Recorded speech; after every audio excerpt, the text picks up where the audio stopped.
All right.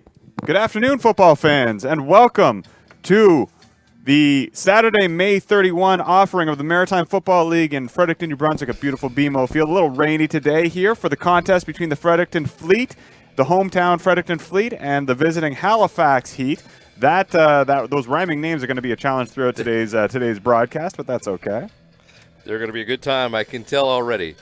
We've had a tough time with all the names for the last 2 weeks here. I'm sure this is going to give us a good run for our money today.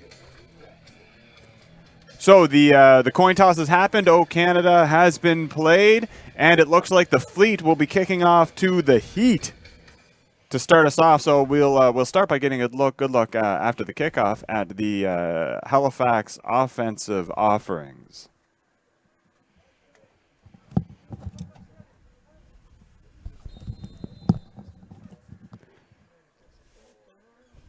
Justin Remillard kicking for the Fleet. It's a decent kick down the left side, almost to the Heat's 20-yard line.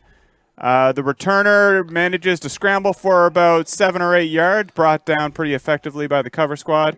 And I'm not sure. Well, that was this window is not helpful to us today. No. For seeing names, but that's number 8, I believe. Joshua Byron. First down. I could be mistaken about that though. 1 second. Let's see if we can clear this window out.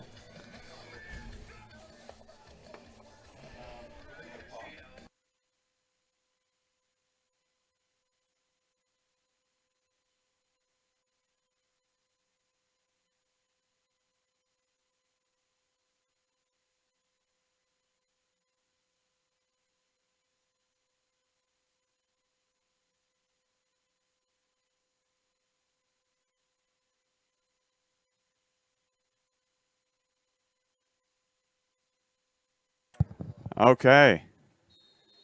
That's a Heat run to the right, brought down by I'm on the wrong sheet here, friends. We'll get going here. Brought down by Carter Ball. Defensive back. And that'll bring up 2nd and 6 for the Heat on their own 34-yard line. Handed off by the Heat. Gain of about 5 yards on the play. 2nd down, Halifax.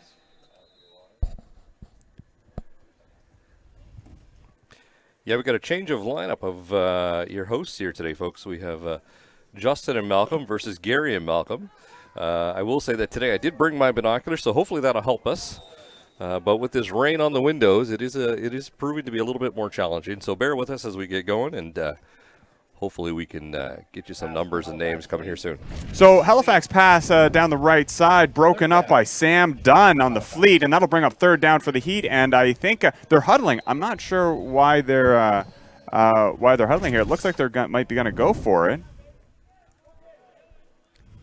Risky move, only halfway out of their own zone, but I guess they have confidence in their defense. And here they go. This one's going to be another pass. Straight over the middle, immediately brought down. Ball caught by Bryson Mayo. Pass complete by Halifax Heat. And that will be short, but 4th down. And so now we'll see the Heat kicking squad come onto the field at 4 and 4.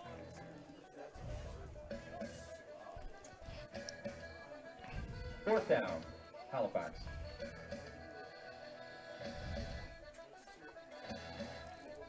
So Mike Petroshki, the quarterback for the Heat, completing that pass to Bryson Mayo.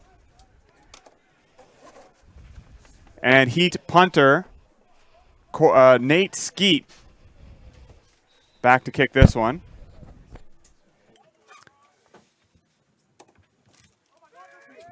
And it's a fake kick, and they're going to try to go for it for 1st down, and it is thrown incomplete. And that'll be a turnover on downs, leaving the Fleet in fantastic field position, well inside the Heat's side of the field. And we're going to see the Fleet's offense gets a gift there. They only have 36 yards to make it to the end zone. A little bit of a surprising decision there made by the Halifax Heat on the first drive of the play. I'm sorry, we're seeing something else here. What are we seeing here? Why are we seeing them? Is this a penalty? Was there a penalty? I didn't see a flag go down. No, there is a flag saying here online. Okay, here we go. Our apologies. I didn't see a flag go down, so I'm not sure what this flag is for, but the ball gets moved significantly further down, and the Fleet are going to start in their own territory on their own 51-yard line.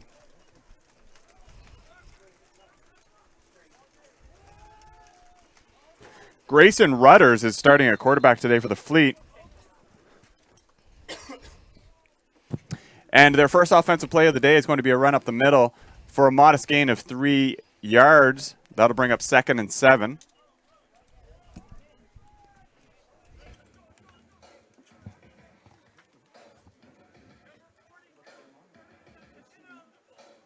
And we hear the officials calling 42, reporting as ineligible. Grayson out of the gun.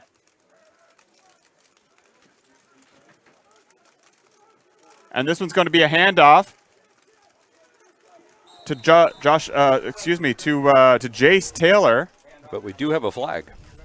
The Heat sniffed that out really quickly and pushed him back, but there is a flag down. So we'll see if it's we'll see who it's against. It looks like it's going to be against. I'm sorry, I'm not going to guess here. It looks like they want to walk towards the Heat's end of the field, and that's exactly what it is. It's going to be a penalty against the Heat. That's a 5-yard penalty, so it'll be a replay of down. It'll bring up 2nd and 2. 2nd and 2 for the Fleet. And they make it into the Halifax territory.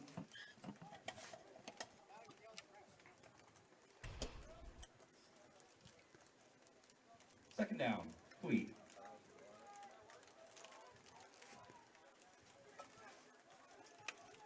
Grayson again out of the gun, and this one's going to be another handoff, this time to the running back, Caleb McLaughlin. Caleb picks up a first down and then some, bouncing off a couple of Heat defenders. This will bring up 1st and 10 for the Fleet on Halifax's 43-yard line. Caleb McLaughlin is starting at running back today, which is a little different than what they usually do. Normal starting running back for the Fleet is Cam Hayward, but he's unavailable today. Apparently he has to work or something. I don't know what that's all about. What do you mean work? So Caleb is picking up some running back duties today. And this is going to be another out of the gun and immediately bottled up. It was a run intended for McLaughlin and immediately bottled up by, I believe that's number 8. Number 8. Joshua Byron from Halifax. Fantastic tackle. He got right through that offensive line for a tackle in the backfield. And that'll bring up 2nd and 3. 13.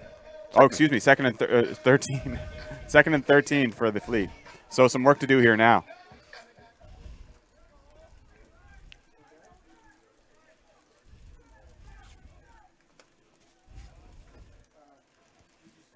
And this one's going to be the first pass of the day. We'll see. And it is short. Pass intended for number 80, Justin Remillard.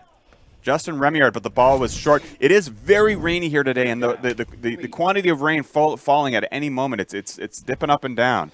So from play to play, you could get a lot of heavy rain or some light rain, which is going to make passing very difficult today. It's going to be a tough day to get the ball thrown in the air much. We'll probably see Caleb McLaughlin get lots of touches. And hopefully he stays slippery out there. Good for defenses, a little tricky for offenses. And they're going right back to the air. This one is going to be complete. Thomas Hoyt was the receiver of that one. Thomas Hoyt is definitely one of the leaders of this receiving corps. He also plays for the Reds, and he seems to be one of these guys who's getting better and better every year. So Thomas Hoyt with a short gain on that one, and that'll bring up 4th and 3. And we're seeing the Fredericton Fleet's kicking squad come out to try to put some, try to pin Halifax deep in their own zone. Malcolm, I would hate to see a fake punt on this one. We saw a Halifax fake punt the last time, and it worked out because of a penalty, but it was a high-risk play. And the Fleet did manage to, but for that penalty, the Fleet would have been in fantastic field position. Here, I think the Fleet are have a fantastic opportunity to really pin these guys deep. Yeah, absolutely. It's too early in the game to be doing some funny stuff right now. Let's just keep them pinned back, push them back. Well, there's a good kick there, all the way down to the 15-yard line. And picked up by number... I can't tell who picked that ball up, actually. I think that's Skylar LeBlanc, number 9. Skylar LeBlanc, is that right? Fans, if we're making mistakes out here and calling the wrong numbers or wrong names, we apologize for that. We will try to correct as we go. And feel free to engage with us online. We are watching the live stream and have the chat up and running, so feel free to let us know where you're watching from and who you're cheering for. So the Heat going to work, 1st and 10 on the 21-yard line. Their own 21-yard line, excuse me. And Mike Petroshki, quarterback for the Heat, calls a timeout. I'm not sure what he didn't like there, but it looks like we're going to have a personnel change. So something was amiss. Halifax is going to huddle up. The Fleet seemed to be uninterested in modifying what they're doing. I think they were short a player, actually, when I'm looking out there. They ran one in, and nobody's come off. And now that I count them, it looks like they finally got the right amount out there. Well, there you go. That would be the point of confusion then. Classic stoves and fireplaces limited, and the Lunar Road. All right, very brief timeout, and we're getting back to work here. So Petroshki's going to take this one out of the gun. Pre-snap movement from Maki Hill. Little run there for sure. That running back is driven right up the middle. Number 20, it's 24, I believe. 24. 24, yeah, 24. Eric Henderson. Fantastic run, and that's great for a first down for the Heat. What a run! He dragged, run after. He got about 7 yards after contact there. What a fantastic run by Henderson.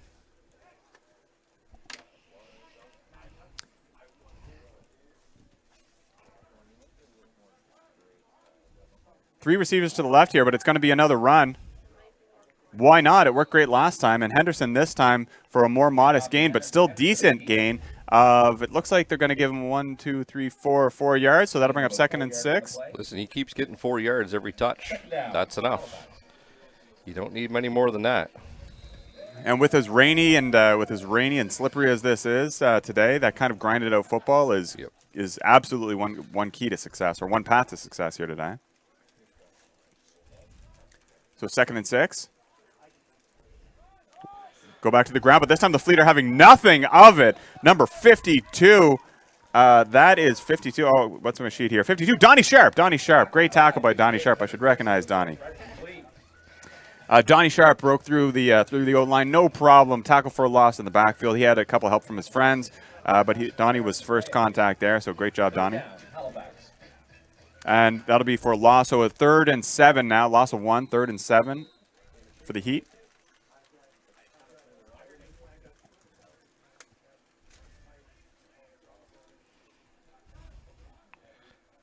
They're going to the air. Here we go. Pass complete, and that is going to be good for a first down. Pass complete to Mackay Hill. 1st and 10, right in the middle of the field, right on the 55-yard line. Great job on the Heat, pulling themselves out of a hole there. Yeah, they were pushed back deep, and they worked their way out of the backfield. So we'll see what they can do now that they're cresting over to the halfway part of the field.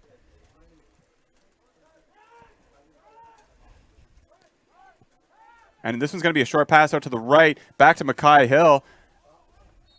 And he just barely gets back to the line of scrimmage. I think they're going to give him about a half a yard. That'll bring up 2nd and... Yeah, so that'll bring up 2nd and 9 for the Heat.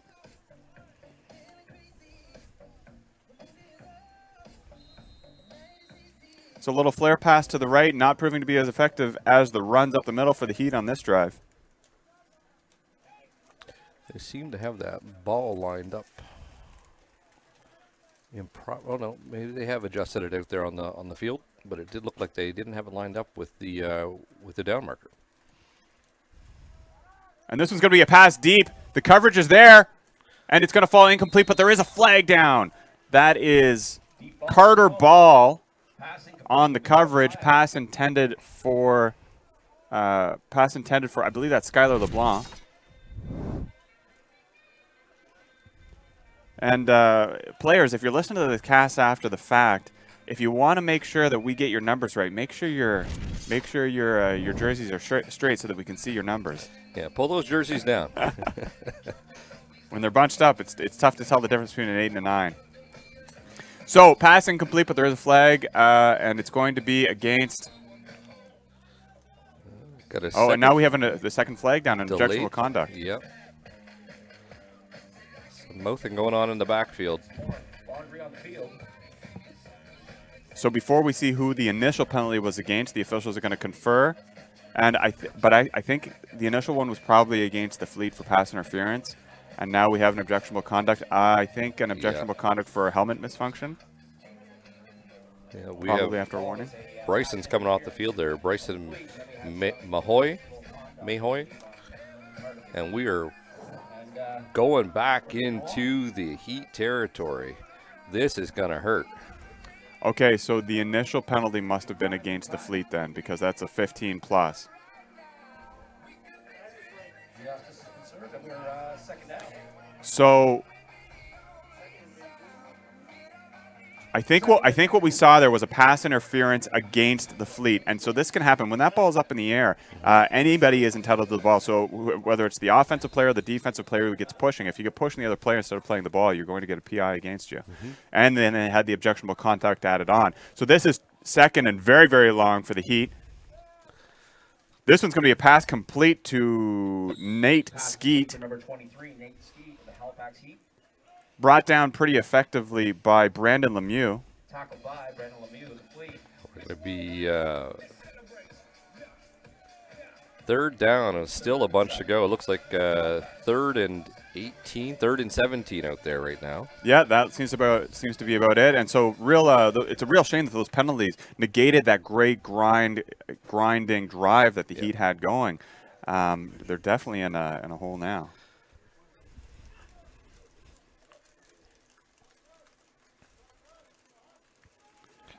Petroski's dropping back to pass, and it looks like he's thinking about running this one. No, still looking downfield, and a little shovel pass complete to Jaden McLean, and he's going to pick up, I think they're going to give him about 4 yards on that, but nowhere near enough. No. That's going to bring up 4th and 12, just shy of the center yard line. And the quick tackle there was number 8, Jace Taylor of the Fredericton Fleet. Jace has had a couple great games these last few weeks, so let's see what he makes out of today here in the rain again. I tell you, Justin, I don't know what these players would do if it was sunny out today. I don't think they'd know how to play in the sun. It's rained every weekend of the season, so and today is a good rain. This is a real rain. It's been a little bit off and on for the last few Saturdays that we've been out here, but this is a bit of a cold driving rain. Yeah, this is it's been an unfortunate spring weather-wise. If you work during the week, I guess. Maybe if you don't, you don't mind so much. Yeah. And this is going to be a punt. They are going to punt this one. It is low and long. And Thomas Hoyt does not field it properly, and he goes all the way back to his own 2-yard line. He's trying to get himself back out, and he does. But that is a very effective punt. The ball is going to be placed at the Fleet's 13-yard line. Wow. That was a low, and you know what? That's the weather, but it was also it was a very effective punt. That was a line drive punt straight down the middle. And usually the receivers, I don't know if we're going to see that again, but usually the receivers, they want to sit under the ball and kind of create a basket. And Thomas was stuck in the position. See how low that is? Yeah. So it's coming almost straight at him. That was an incredibly effective punt. Bounced right off the chest like that. It's hard to get a hold of it when it does that. Yeah. He was almost trying to catch it like you might a thrown ball, except that it was spinning end over end. All right, so the Fleet are going to try to run it out. They pick up a couple of yards. That was Caleb McLaughlin with the carry That was there. Caleb McLaughlin, okay. So they'll bring up 2nd and 8 for the Fleet. So we're seeing a lot of field position change on this, especially considering how ineffective both teams have been at moving the ball down the field. Between penalties and special teams, both teams have flipped the field now. All right, we got a trips left formation with a single back. Going to be a pass play. out to the sideline. Thomas Hoyt catches it. He gets his toes in, but there was a flag down before the ball was in the air. Thomas Hoyt. We have a flag on the play. So we'll wait to see what the officials call on that one. It was right in front of Thomas Hoyt and the Heat's defender Nez Monroe. Yeah, and the penalty does look like it is against the Halifax Heat as we push the ball back another 5 yards. Brings up 2nd and 4 if this holds. Halifax Heat, 5-yard penalty. 2nd down. Fleet. Sorry, that was a hold. That was a hold penalty. I think is that what they called it? I think it was a hold. A hold penalty. Yeah.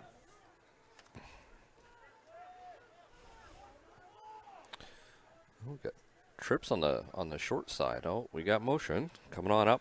Going to be a handoff. And Caleb with a decent run up the middle. Looks like it should be enough for first. We'll see where they mark him down at. And it is a first down for the Fredericton Fleet.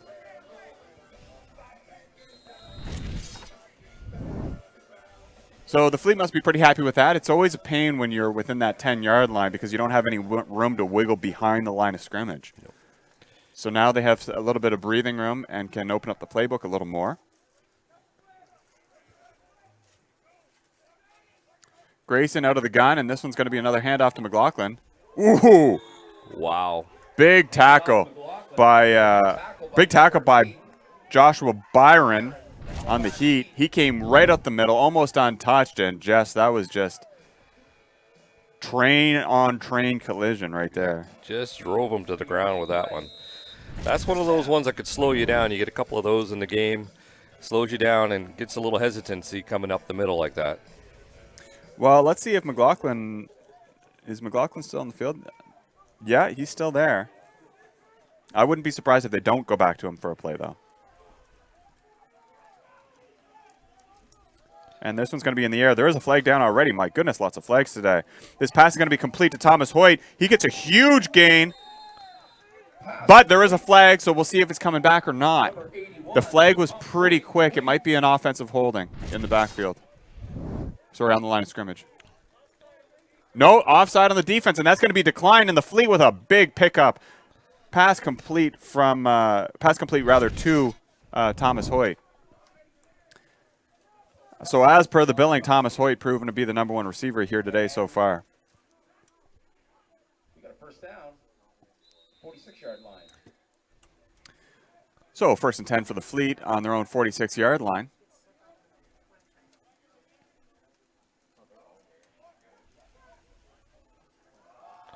Handoff back to McLaughlin, and he's going to pick up a number of yards. Not good enough for a first down. That'll bring up 2nd and 4. 2nd and 4 for the Fleet, almost at the center-yard line. Fleet, gain of about 8 yards on the play. 2nd down, Fleet.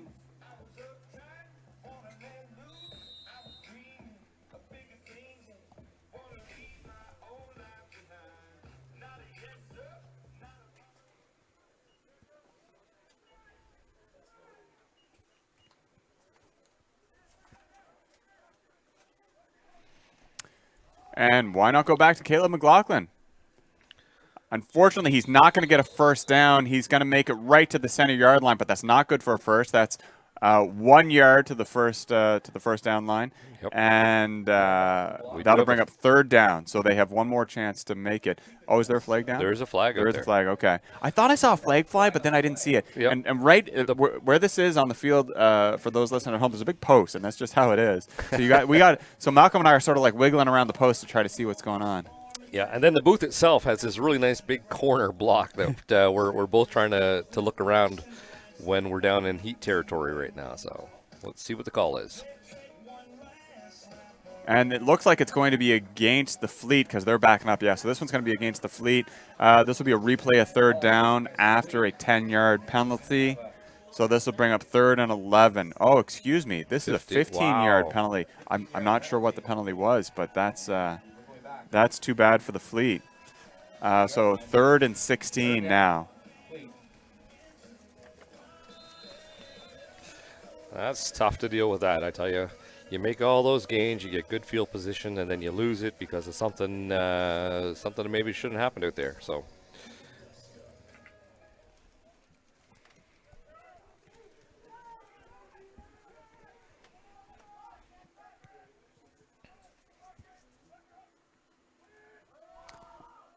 It's going to be a pass to the left, pass intended for Justin Remillard, but well over his head, and Justin just lets that one go. So that'll bring up fourth down, and we're seeing the Fleet's kick squad come on the field.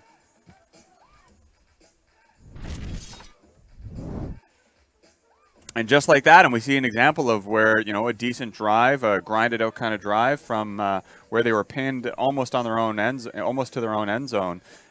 Just one bad penalty and one missed pass, and now here we are.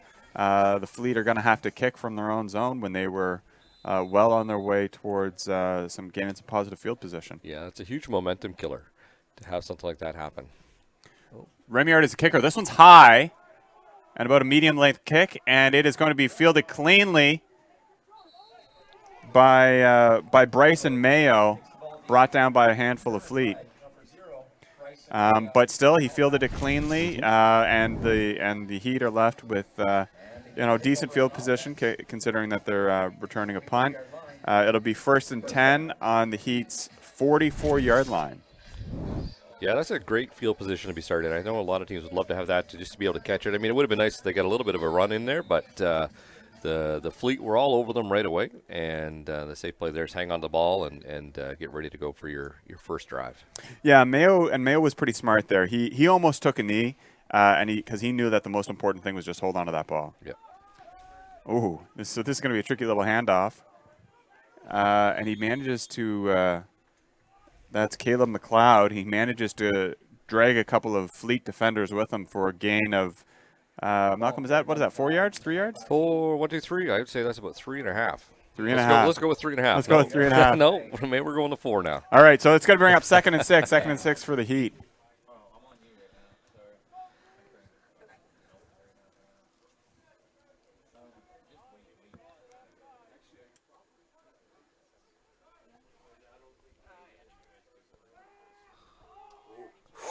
Wow. I'm not sure where Petroski was looking, but that pass was almost caught by Bobby McIntyre. He's wishing he had that one back. Bobby should have caught that ball. There we go. Look at him. Yep. Look at hands immediately up. He knew that ball was his. But it was such a weird thing because there was no Heat players around. I'm not sure where that ball was supposed to go, but Bobby didn't expect it to come that way. Nobody expected the ball to go that way, and unfortunately, Bobby had an opportunity to get a pick, and he unfortunately missed it.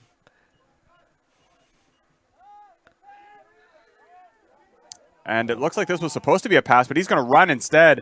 And Petroski runs to the end zone, runs to the sideline, gets out of bounds for a gain of about 3 yards. That'll bring up 2nd and 2. Fourth and 3. And that is the end of the quarter. So we're almost at the center line, so that's not bad. The players don't have to walk too far because they're just going to flip the field about. They're only flipping the field 8 yards. We have a down player over there. Oh, okay. And we have a down Heat player. He's getting up on his own. I'm not sure what happened to him, but he will be coming off the field. That's Sam Dunn. So Sam is going to come off the field. Oh, that would be Dre Brady. Sam Dunn. Sorry, is with the Fleet. me. I'm looking at the wrong list. Dre Brady. Sorry. I know Sam and his family. If they were watching, heard that he got hurt there, that wouldn't. They'd be a little worried about that. So. Well, I think he's okay. I'm not sure why. I'm not sure what happened to him, but he walked off on his own. Yep. I think he just maybe got a little bump there. So Dre Brady seems to be okay, but is coming off the field. So 1 quarter of football, no points on the board so far for either side. And it is going to be 4th and 2. And the Heat are going to have to make a decision about what they're going to do. I believe they're lining up for a kick, though, here, Malcolm. I think that's their kicker. Yeah, that should be a kick back there in the backfield with 23 over there, I think it is. Who's going to kick? Nate Skeet. So Halifax is going to kick the ball. Or at least they're lining up to kick the ball.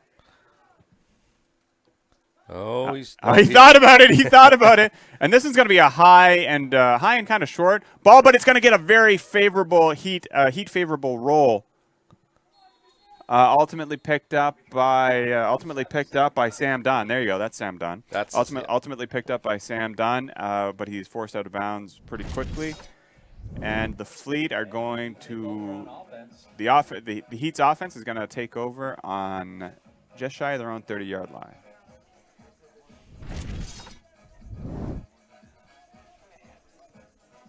First down, Fleet.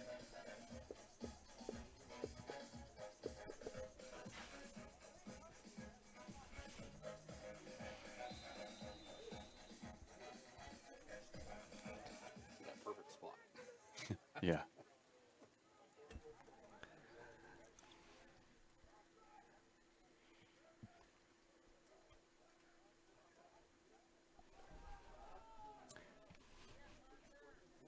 And the Fleet are going to pick up a decent gain of about 6 yards, bringing up 2nd and 4.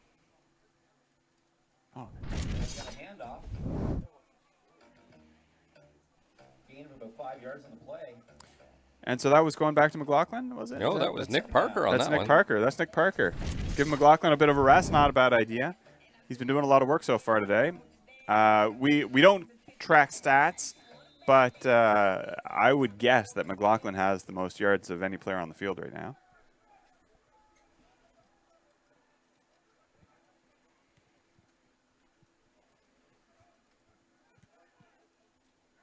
And we're going to go right back to Nick Parker. Right back to Nick, and he's going to scoot left and pick up a gain, and that's going to be good for first, I believe. That's close. Oh, but Nick Parker is down, and he's holding his head. So we're going to see this play here again. So Nick cuts to the left. He gets that edge and picks up enough, but he seems to land it a little hard there. He is moving around a lot on the field, and there he's getting up under his own power, so got a little knock, but he seems to be all right. Good for Nick. But I do believe, so Nick does have to come off the field because the play was delayed because he was down. So he's going to come off the field, and I think we'll see who fills in for him. It'll be interesting if it's not McLaughlin. And those yards make it good enough to pick up another first down for the Fleet. And that is Lucas Hall. Lucas Hall is in the backfield now. So it's interesting that we're not seeing Caleb out there. This one's going to be a pass. He's looking right, and he's got his man, but it's just a little short. Just falls at his feet. Pass intended for Angus Van Wagner. That's Angus. Is that Angus? Pass intended for number 85. 85. That's not Angus. Eric LeBlanc. Eric LeBlanc. That makes more sense. Angus should be on the other side. Angus should not be on the field right now. No. So it almost looked like he had him, but then the ball almost seemed to drop a little bit at the end and land at his feet, making it really tricky there. Well, between a little bit of the breeze out there and this rain, it is very difficult to get your hands on that ball and hang on to it. Eric did a great job making some separation with his defender. So another handoff to Lucas, but immediately brought down again by Joshua Byron. We're seeing him do a lot of work in the Fleet's backfield today. So that was it was not a sack. It was a hit on the running back, but still a loss of about 3 yards, pushing the Fleet back, and that'll be 3rd and 13 for the Fleet.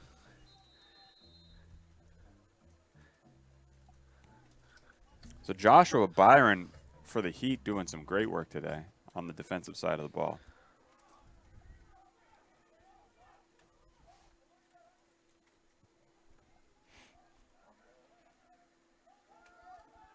And this one's going to be another pass, but they were all over him, and there it's an interception. Picked off. Caught by Skylar LeBlanc. Brady McNamee was able to bring him down after the interception. Luckily, there was not a runaway play there because that was close. He had space if he could get away from that one tackle. So the Fleet getting a little lucky in that they didn't get a pick six, but robbed of the opportunity to punt the ball away, giving the Heat's offense a great starting field position for this drive.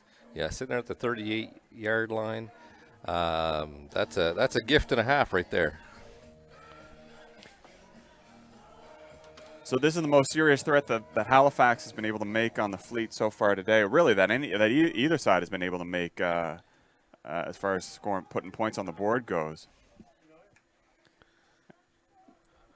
The Fleet's defense is going to try to bend but not break here. And they do a great job of balling up the run up the middle for, if there's a gain, it's not much. I think that may be a gain of 1 yard, bringing up 2nd and 9. And the ball carrier on that one was Eric Henderson. He's touched the ball now a few times this game, and met at the line by the Fleet. That's what they need to do.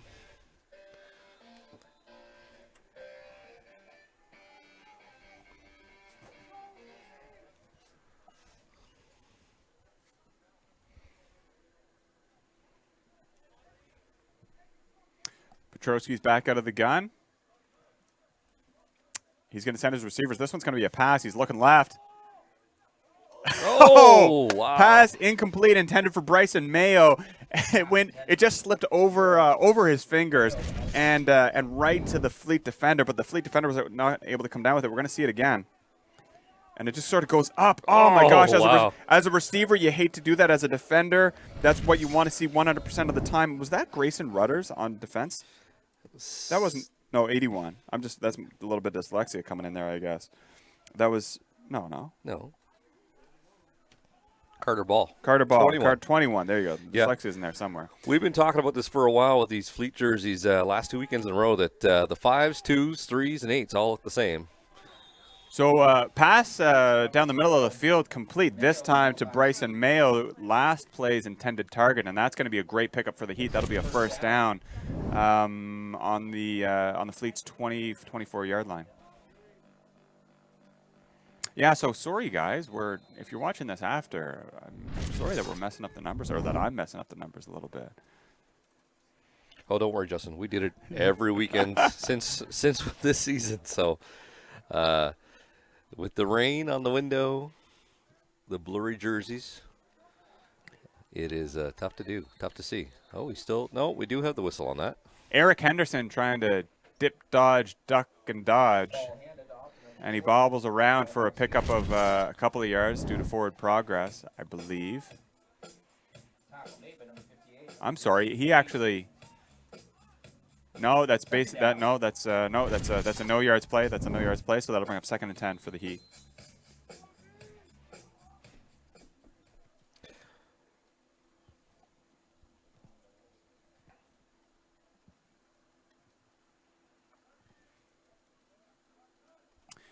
Pre-snap movement from the Heat.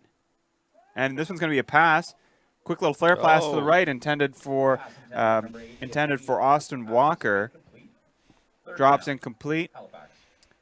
And that'll be 3rd down for Halifax. 3rd and 10. The quarterbacks really are struggling with that rain. And we've said it a few times now, but if you've ever tried to throw a football when it's dry out, it's not easy. You do it when it's wet, and that changes everything. You just can't get the same flick out of the wrist out of there to send the ball to your intended receiver. And that's where we're seeing some of these balls fall short and slip through the hands when they do make it to the receivers. And as a coach, it's one of the more challenging things to adapt to. And so you like to practice in the rain as much as you can to get everybody used to that. And you'll see some receivers will drop their gloves during the rain, and other times they want to run them the whole time. But it's definitely a difference.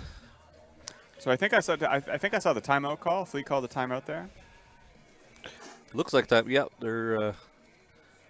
So I'm not sure what it was about, but they trying to come up with some sort of strategy here. This is a critical opportunity for the Heat to put some points on the board in the second quarter. It'll be a real victory for the Fleet defense if they're able to stop them here.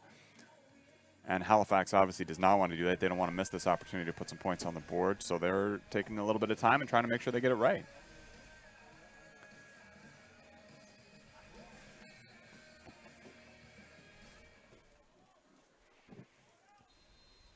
And the play is back in.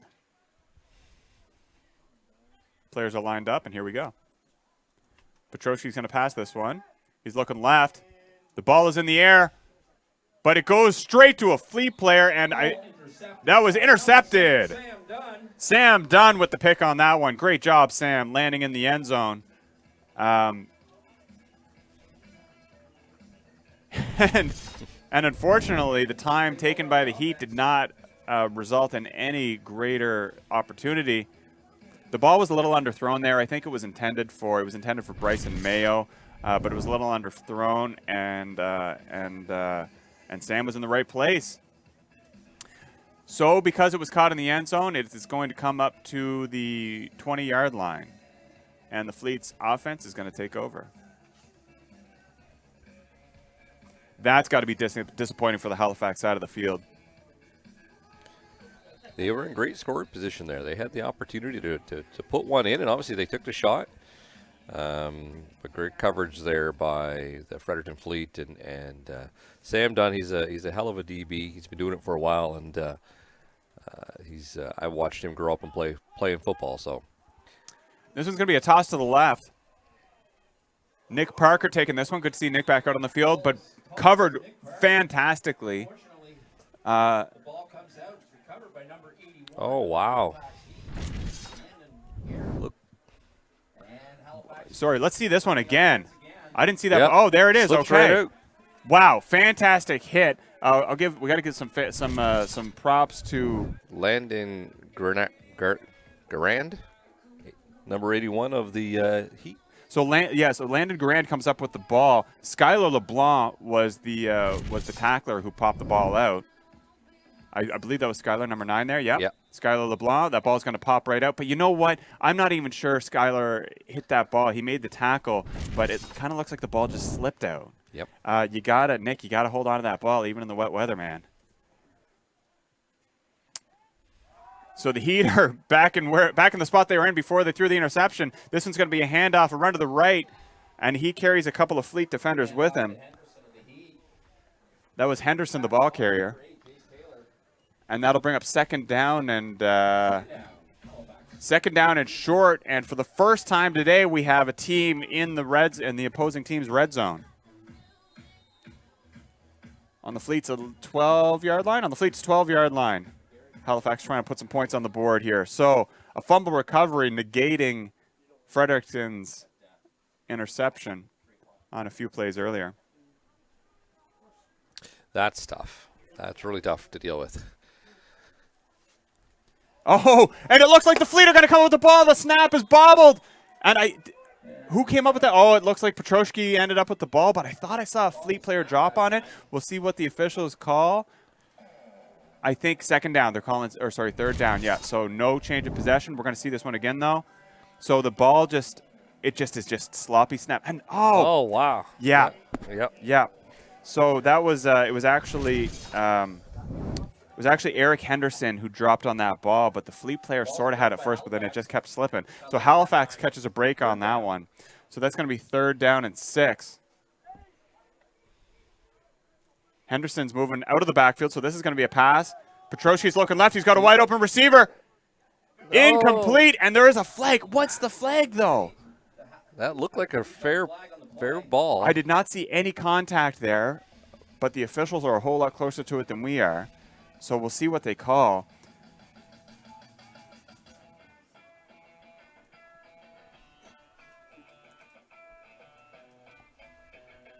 Looks like the officials talking to the captains and each other. No signal yet. And it's a pass interference against the Fleet. So that's a huge break for Halifax. That's going to be a first and it's going to be a first and goal, right? Yeah. That's a first and goal for the Heat. And the ball is going to be placed on the 1-yard line, I believe. So huge opportunity for Halifax here. Yeah. I didn't see that pass interference. Look, the officials are far more closer than I am, but I didn't see any contact. Maybe it was a shove-off, actually, before the ball got too close. Regardless, Halifax, first and goal on the 1-yard line. This one's going to be a run up the middle. Why not? And Henderson carries the ball, but I don't think he got in. I see no signal. No signals yet. So Henderson makes it back to the line of scrimmage, and that's it. That'll bring up 2nd and goal on the 1-yard line. So that is, that's looking like, that's Mitch Shaw with the tackle on that one to stop Halifax from getting on the board. So Henderson, a little pre-snap movement. He's juking around a little bit, but he's going to get the ball back in. Try to go straight up the middle. Oh. I see no signal. Halifax is saying it's in. No signal yet from the official. Ball handed off to Henderson. There is a we have flag. There is a flag, but I see no signal from the official. And the Fleet stop one more time. So it looks like the Fleet are going to stop Halifax for a 3rd time in a row from getting into the end zone from the 1-yard line. But there is a flag down. The official's talking to, looks like the Fredericton captain. So I think this penalty is against Halifax. We'll see what he calls here in a moment. The camera seems to be locked in on the head official there. And that's an objectionable conduct penalty against Halifax. That'll bring up 3rd down and a 15-yard penalty. I believe it should be a 15-yard penalty. But the head official is lined up 10 yards back, so I think maybe this one's just going to be a 10-yard penalty, and that's what it is. It's a 10-yard penalty. So that'll bring up 3rd down and 11. 3rd down. Sorry, 3rd down and goal, but on the 11-yard line.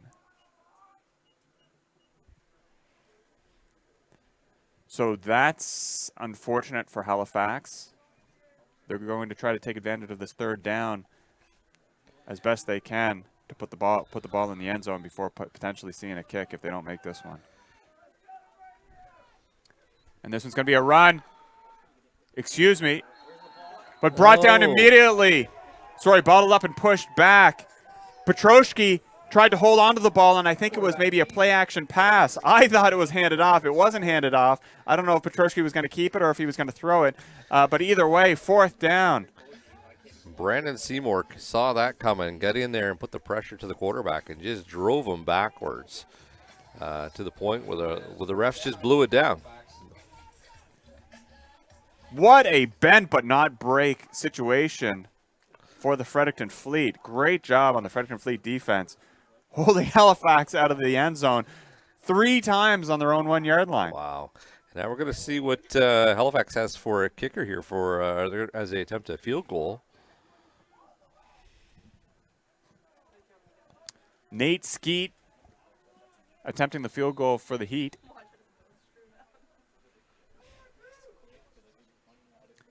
It's off, and it is off the uprights. And is it through? No good. No, that's good. That's good. That's good. That signal is good. So The kick is good. the kick is good, and the Heat are on the board. Are the first team on the board here today with 3 points. For the Halifax Heat.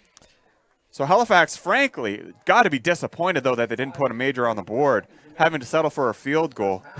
What a dramatic field goal though, Wow. pinging right off the upright. Couldn't do that if you tried. But Halifax managing to salvage 3 points out of that, just barely. And it looks like Fredericton is going to elect to take the ball at their own 35-yard line instead of having a kickoff. Well, that would be the best field position they've had after a kickoff. So that makes sense. It's just too slippery. Those balls are getting good bounces and take the position. And Reddy's going to throw this one, but it's a duck. Oh, my gosh! It's a duck. It was, I think his arm was impacted on the throw, and it goes real short and almost intercepted by the Heat, but that was a Heat linebacker. Linebackers don't get many opportunities to catch the ball, and it almost looked like it surprised him, and then it bounced off his hands into the arms of Thomas Hoyt. Can we see that replay one more time? We're going to try to see that replay one more time because that was a crazy series of events. So, yeah, he was impacted right as he was throwing the duck off the hands of the defender, off the hands of Joshua Byron, who has made a number of fantastic tackles today, and Thomas comes up with it. So here we go. Grayson going back to the sky. And it's caught cleanly, and he's off. Jace Taylor with the touchdown for the Fredericton Fleet. There we go. I don't see any flags. It looks like it's going to be good. Jason Taylor, what a route, creating some separation between him and his defender. Catches it cleanly, turns and goes, and puts 7 points on the board for the Fleet.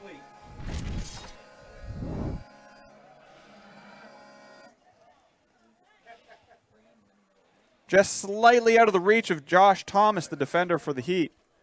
And Jace with a fantastic, look at how he catches this ball, turns, and then just takes off. He knows he's got it. And there he goes, walks right in. That's got to be a great feeling. Good job, Jace. Yeah, when those defenders went down, he should have known then he had that opportunity to go all the way in there. That was a wide open, no coverage behind him.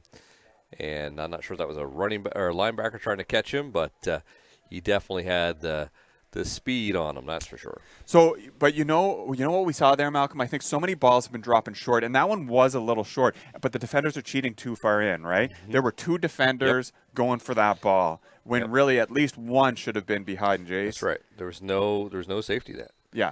And you get them in the underneath coverage. And the point after pings off the ceiling of the BMO Center Fieldhouse. Always love to see that roof taking a beating.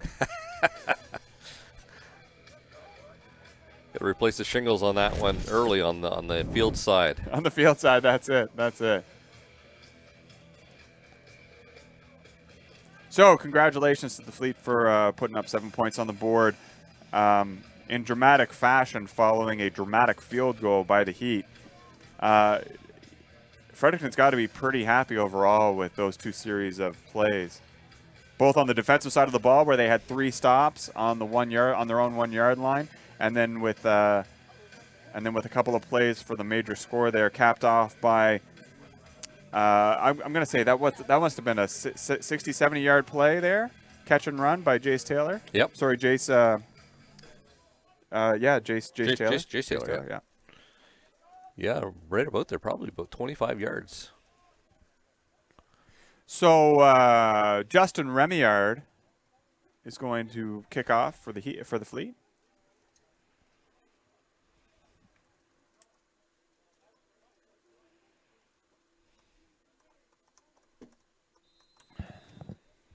And here he goes. And it's going to be a short onside kick. Tricky. Why not? Oh, it was. Oh, no. I thought it came loose there. Gabe Cawley for the Heat dropping on that one to give the Heat pretty decent field position. You know what? I really like that play, Malcolm. It was. I mean, it could have been executed a little better. He probably wanted to land on that 50-yard line, and it made it 5 yards closer, making it easier for the Heat defender to fall on it. But regardless, there are 4.5 minutes left. Neither team has been really great at moving the ball today. Yep. This was not really a spot where Halifax would have expected it. I think that was a great gamble. It didn't pay off, but not a huge loss either, I don't think. No, but it keeps everybody on their toes. They need to do that once in a while just to not always have everybody down deep, and you catch them sleeping sometimes. And, you look at Vince Sturgeon down there. I'm not sure if he's coaching special teams, but that is a Vince Sturgeon special. He's done that for the Leo Hayes Lions. I've seen that. I've seen it at the Reds here at UMB, and so it works. I've seen it work for them. So it does make sense to try it and catch them sleeping every now and then. And the Heat are going to start off with a run to Gabe Cawley, who Gabe Cawley, ironically enough, is the one who landed on that short kick. So the Heat pick up a couple of yards, bringing up 2nd and 7. Yeah, 2nd and 7. Just shy of their own 50-yard line.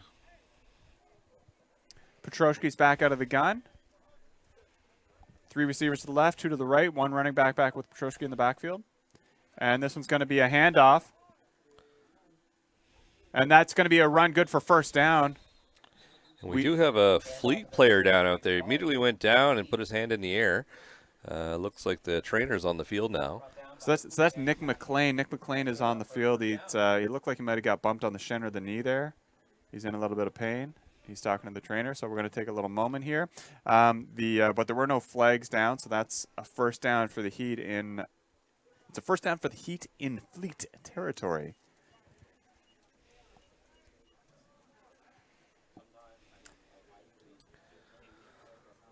Well, the trainers and that are attending to the down flute player. It's good to note and how important this game is to both teams. Both of them currently, after 4 games, have 2 wins and 2 losses, and so this is the rubber match, I guess you could say, that's going to break that tie and really distinguish the standings as we finish up the regular season here next week.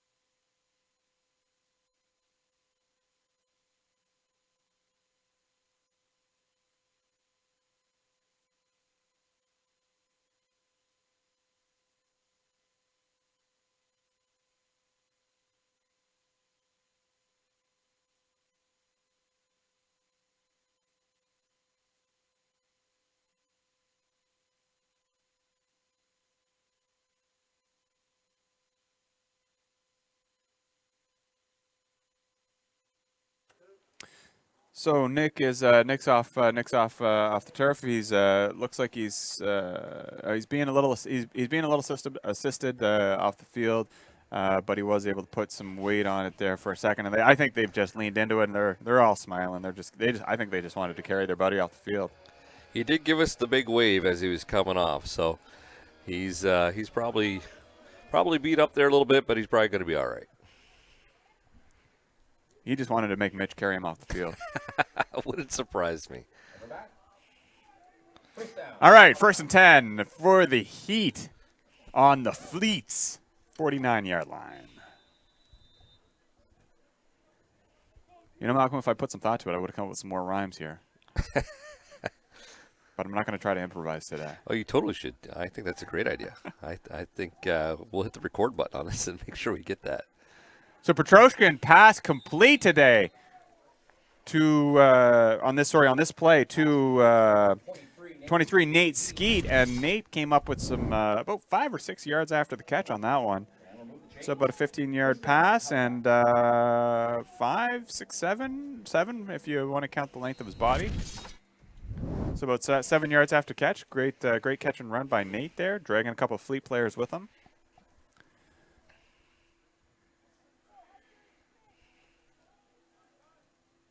And Petroshki out of the gun. This one's going to be handed off to Gabe Colley, but the Fleet bottle him up. Oh, not immediately. It'll be a gain of about 2.5, 3 yards. That'll bring up 2nd and 6. 2nd and 6 for Halifax on Fredericton's 30-yard line. 2nd down. At the end of that play, it did bring up the 3-minute warning,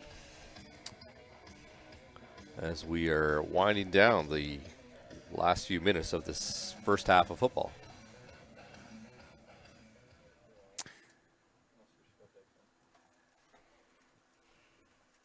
Sure, she's got 3 receivers to the right, a little bit of pre-snap movement, but it's going to be a handoff. Ball up, he's dragging 4 or 5 Fleet players with him. That was Henderson, Eric Henderson, getting impacted on basically at the line of scrimmage, and he still managed to pick up 5 yards, bringing up 3rd and 1 for Halifax on Fredericton's 25-yard line. What a run! But you know what? Fredericton defenders, they got to get low on that. You got to get low. You had 5 guys hanging off his shoulders. Yeah, low and wrap the legs. You got to wrap up. There we go, coming to the near side of the field. Henderson's going to try to cut right. I think he's got enough first down. Yeah, he does. Yeah. He is picked a gain of about 2.5, 3 yards. That'll bring up first down, no doubt, no flag. So that'll be a first down for Halifax. But Henderson, he felt something funny. He waved to be replaced. And we got we've got Dylan Hawkett coming in for Henderson. So we haven't seen Dylan yet this game. It'll be curious to see whether they go to the air because they've got a new running back in there just for this play. Hawkett looks like he's going to block, and he is. And Petroshki's going to roll right. He's looking downfield, doesn't see much, but he connects with his receiver, but I think he landed out of bounds. Let's get the signal. Where's the signal? There should be a signal by now. The officials are talking. He should have seen that quicker than this. Yeah, that should have been called by now. He's not sure. He blinked.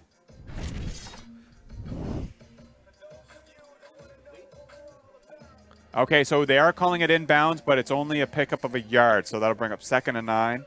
2nd and 9. Second down, Halifax.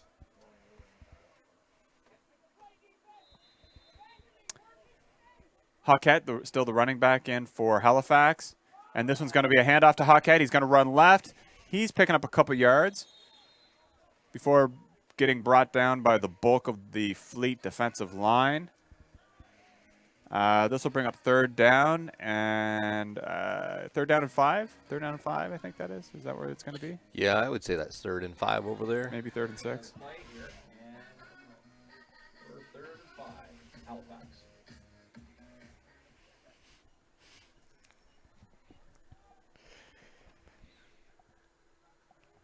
All right, so Halifax knocking on the door here at the end of the second quarter. Minute 22 left. Petroshki out of the gun.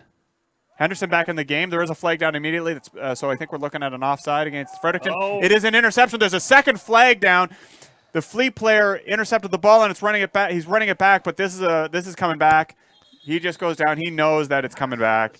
He doesn't bother sprinting 100 yards for a ball that he knows is coming back. I think we have an offside against Fredericton and possibly a roughing the passer. No, that wouldn't be roughing the passer, I don't think.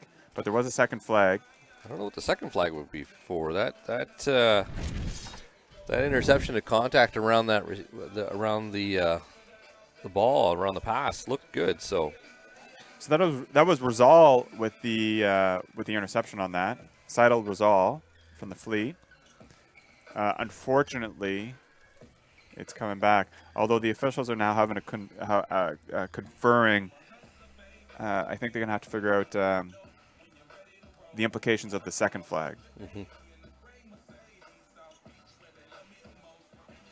And I think given the length of time they're talking, I'm curious if this one's against the second one is against the Heat. No, roughing the passer.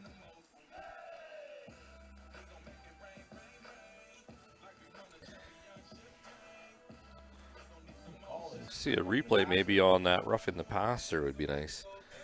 Yeah, so we see the head official here explaining to the Fleet exactly what happened on why it was a roughing the passer. And they seem to be indicating that it was the nature of the tackle, maybe not the timing of the tackle that was the problem.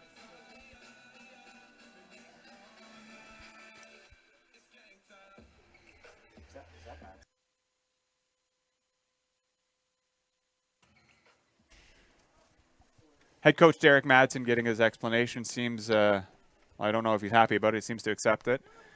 So this is going to be, well, here we go again. The Halifax Heat. And that's going to bring up first down for Halifax. Just outside, knocking on the door. This is 1st and goal on the Fleet's 7 yard line? 6 yard line. Yeah, they just moved it up a little bit there, so 6 yard line. They just didn't want anybody to have to say 6.5. They wanted whole numbers here.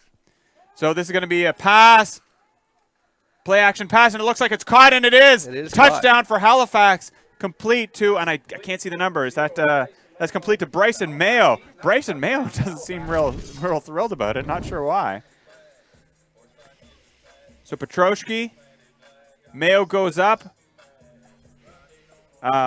That was and he had Thomas Hoyt all over him. Thomas playing on the defensive side of the ball for that one. Thomas not able to prevent Mayo from catching that ball, and the Heat are on the board. 6 points and possibly a 7th here. We'll see the result of the PAT.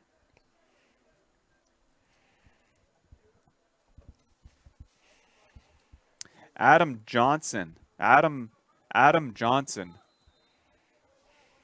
the place kicker for the Heat.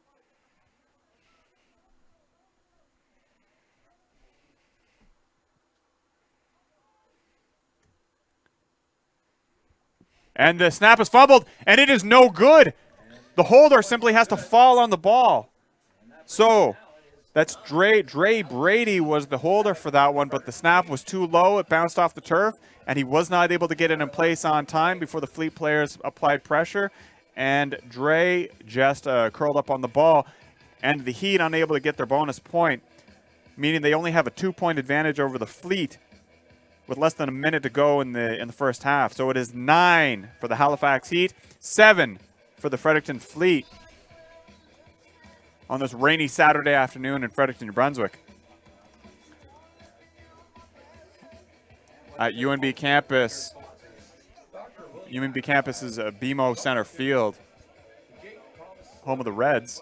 You see that big bright red in the middle of the field. Many of these players, Malcolm, are UNB Reds football players. They sure are. So we see a lot of these guys in the fall. Yep. A lot of the coaching staff carries over. It's a fantastic overall football ecosystem that we're building here in Fredericton. Fredericton definitely has that. Between you look down on the field there for the Fleet right now, and you have both varsity head coaches down there coaching together. Great competitors during the fall season with their respective high schools, and but come together and work as a team to help the Fleet do what they do. So. And a number of these players on the Fredericton side are straight out of high school, if I'm not mistaken. Yeah. Including some of the ones that we've been talking about a lot today. Malcolm, you may know this better than I do, but I understand that who do we have here? Sam Dunn. Well, we were talking about Sam Dunn. Carter Ball, he plays on the Reds, but Liam Dickinson, I think he's also straight out of high school. Okay, so this the kickoff is not spectacular, but not fielded cleanly by the Fleet.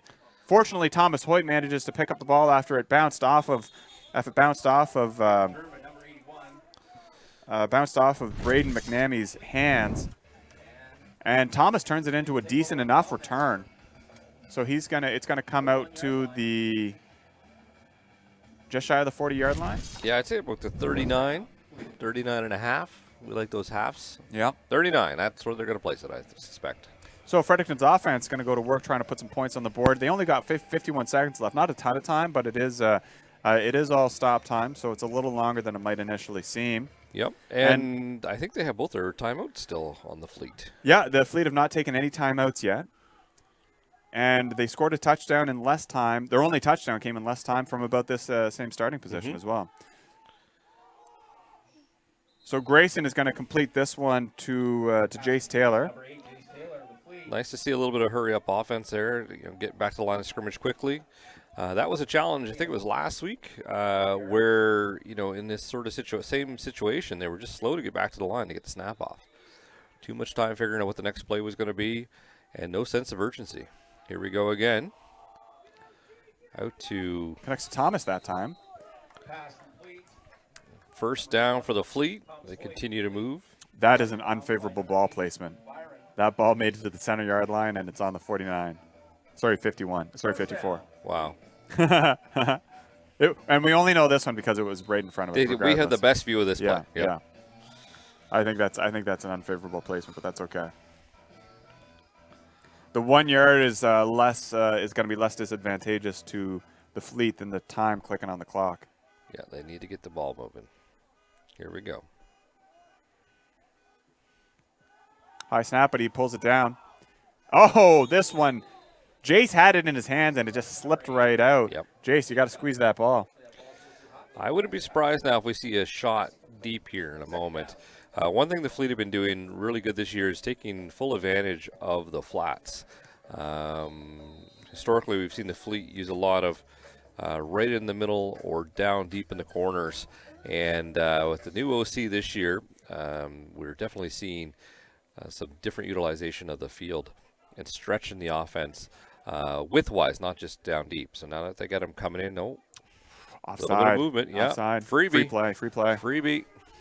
Oh, just out of the reach of Jace Taylor. Cameron Jenkins jumped on that one on Halifax and didn't get back on time. So clearly the Halifax defense real keen to rob the Fleet of their opportunity to put some points here on the board. Yep. Well, correct me if I'm wrong. Don't the Fleet get the ball back at the start of the second half? That's exactly it. The old Patriots Yeah. end with points, start with points strategy. Offside, 5-yard penalty. Second down, Fleet. So 5-yard penalty, second down. Now the Fleet into Halifax territory.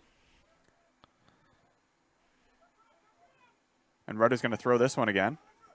Looking left, he loves throwing left, and this one almost intercepted. Pass intended for Braden McNamee. Off fingers and incomplete. Third down. And Braden, that was a good throw. You got to catch that one too, but it is wet. But you know what's kind of interesting? The rain has actually stopped here at this point. We've got a little bit of break in the weather now, so maybe it'll stay. And for the second half football, we'll see the ball start really getting aired out. I mean, a lot of the passes down short, down low, fumbles everywhere when they are tossing it. And we've only seen a couple deep ones, and really only one deep completion. That pass earlier that went out to Jace Taylor. So 3rd and 5, and I wouldn't be surprised if we see a deep ball here, Malcolm. Yeah, there we go.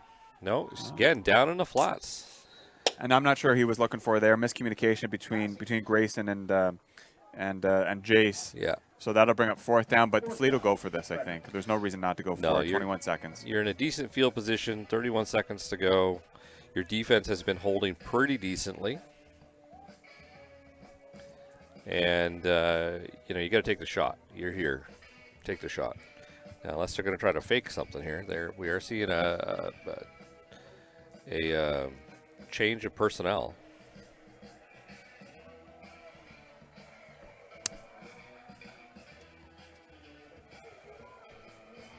I really don't know why we didn't take a shot on that last one, that deep ball. But that's why we're in the booth and not on the field. That's it. I was surprised. But having said that, I'm not. I think Madsen calls this offense. Is that correct, or is that, or does Coach Jeff Taylor call this offense? No, I think it's the new guy.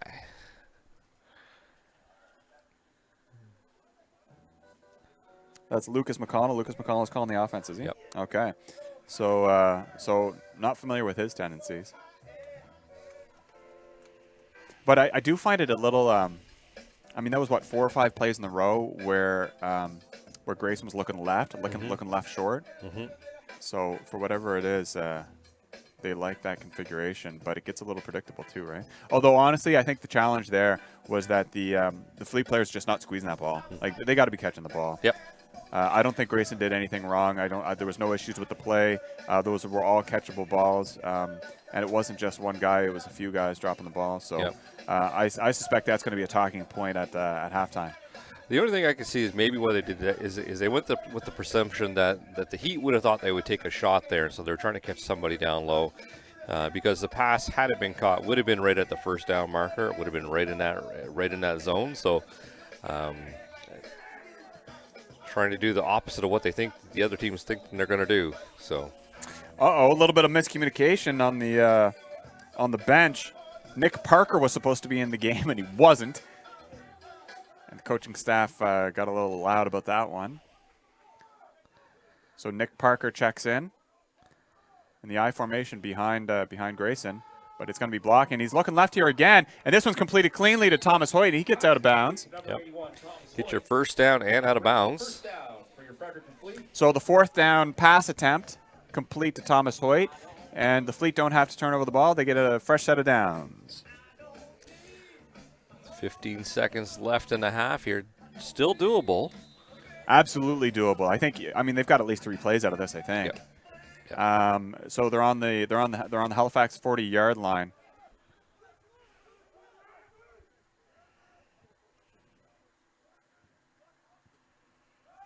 Grayson's dropping back. Looks past. He keeps it. He's going to keep it. He's going to slide. Good slide. I mean, it's great that he didn't lose the ball, but that play did not help them at all. We're down to 10 seconds. Pickup of a few yards, but that's far less important than the timeout. Than the time that ticked off. So the Fleet are going to use their second timeout now. And at this point, I think they've got 2 pass plays left. Yep. So it's a timeout. The Halifax bench is calling their defensive side over. They're going to be talking. They're going to be talking about prevent. They're going to be saying, keep your head on a swivel. They're going to say, don't let anybody behind you. They know that Fredericton really only has one option here, and it's to attempt 2 deep plays. Yep. You're likely going to see a cover 3 defense and maybe even 2 playing back, 2 more playing back deep from underneath, trying to cover that long shot. Because, again, I think they're willing to give it up down below and keep them in front of them with 10 seconds. Because if it stops in the field, that clock's going to be the issue. Yeah, if you're Halifax, you're not really concerned about them making first down. That's not the limiter. The limiter here is the clock.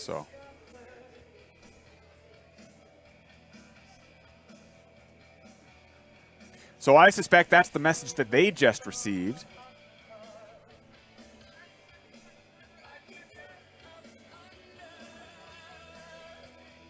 So Fredericton has about 38 yards to the end zone. Trying to make something happen here. I'd be shocked if this was anything other than a pass. I'd even bet, I think the way that it's going to be passed down the seam. And it's going to be an interception. Interception. And we've got an interception. Josh Thomas, the defensive back for the Halifax Heat, catching that ball. But when he caught it, his knee went down. I think he caught it with his knee down. Yeah, so the ball is going to be dead right there. But you know what? Halifax is not worried about that. They love that they just took the opportunity away from Fredericton. Fredericton would have had one more passing play. Yep. And Halifax just took that away from them. So I think what we're going to see here is Halifax take a knee and just end the half.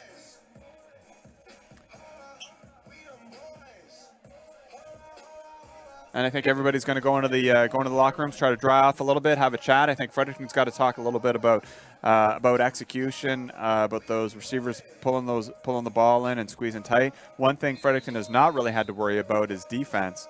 Their defense is doing pretty spectacularly, given some very disadvantageous starting field positions that the Heat offense have benefited from.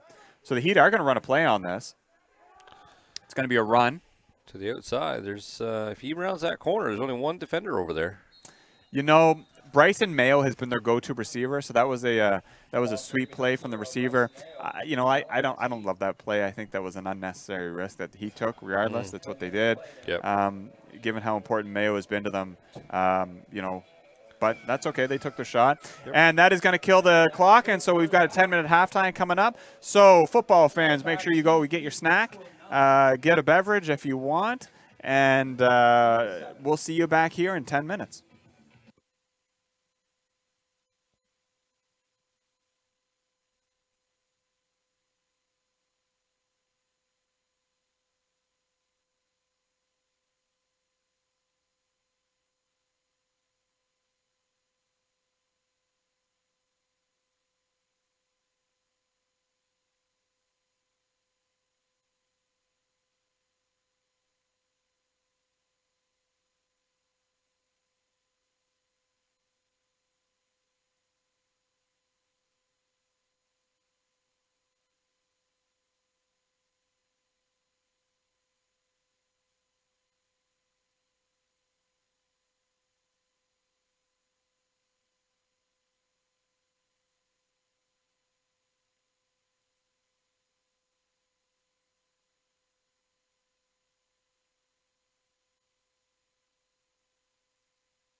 All right, welcome back, football fans. Here we are at the beginning of the second half of the Fredericton Fleet versus the hosting the Halifax Heat here in Fredericton, rainy Fredericton, New Brunswick at the BMO Center Field and UNB campus. And the Heat kicking off to Fredericton to start the second half. Decent kick. Fielded after a bounce by Sam Dunn. Sam breaks a couple of tackles and he's going. He's looking for the edge. He's up to the 50-yard line. Pushed out of bounds after a huge, that's a 25-yard return by Sam Dunn. It's a great return. And Fredericton getting decent field position to start the second half on their 52-yard line, just almost about at the center-yard line. Great run by Sam on that one.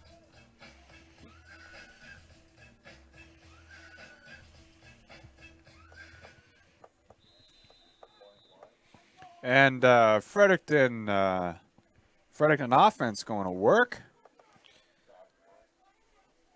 Grayson Rudders back at quarterback to start the second half, as he played all first half. And this one's going to be a run. Oh, that's a run handed off to Eric Henderson, and he puts the ball on the ground. Not sure how that happened. And the Heat recovered. Wow. Skylar LeBlanc recovering the ball for the Heat. And what a way for them to start the second half. Yeah, that's really unfortunate. That was Nick Parker's second fumble running that ball back there. And that's unfortunate.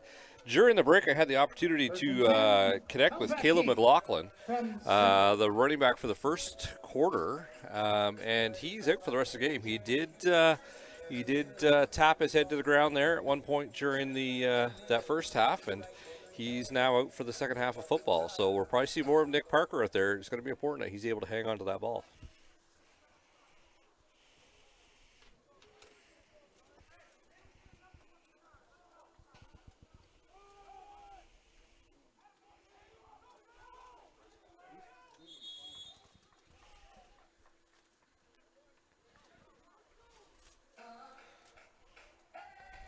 And handoff to number 30 for the Halifax Heat. Caleb McLeod running the ball in the middle for a first down for the Heat. Great little run carrying a couple of Fredericton Fleet defenders with him.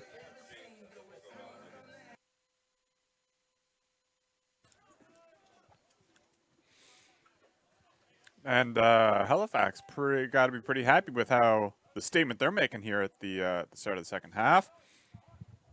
Petroshki out of the gun. He's going to hand this one back off to hand this one off again. And Hunter Pearson all over that one. Brings him down in the backfield for a loss. I saw a helmet go flying. I don't know whose helmet went flying. Oh, that kid there. It was sorry, not Dylan Hockett. It was Caleb McLeod's helmet come flying off. When your helmet comes off, you got to leave the field. So Caleb is going to leave the field here for a moment. At least one play. And it's second and long. Second and long for the Halifax Heat. For the Heat, our beautiful production crew marks it at 16 yards, so second and 16. And this one's going to be a pass caught by number 7, Dre Brady, for a pickup of about 5 yards. That'll bring up third and 11. Number 7, Dre Brady. For a gain of a few yards, bring up third and 12.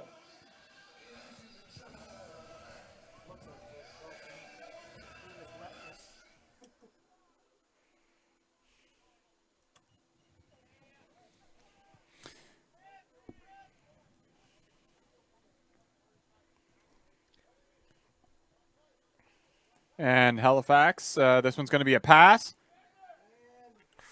Petroshki's he's looking downfield, but he's crossed the line of scrimmage. That's not a valid pass. There's got to be a flag on that. It looked like he was crossed the line of scrimmage, but I do not see a flag, which means that is going to be a completion. Wow. They got one there. Right, they did, didn't they? I'm not seeing something there, am I? Okay. I think he definitely ran across that line of scrimmage. The ball for the Fleet. Bring up first and 10. I'm surprised we're not seeing an uproar on the Fredericton side of the field. He definitely looked like he was across the line of scrimmage on that one.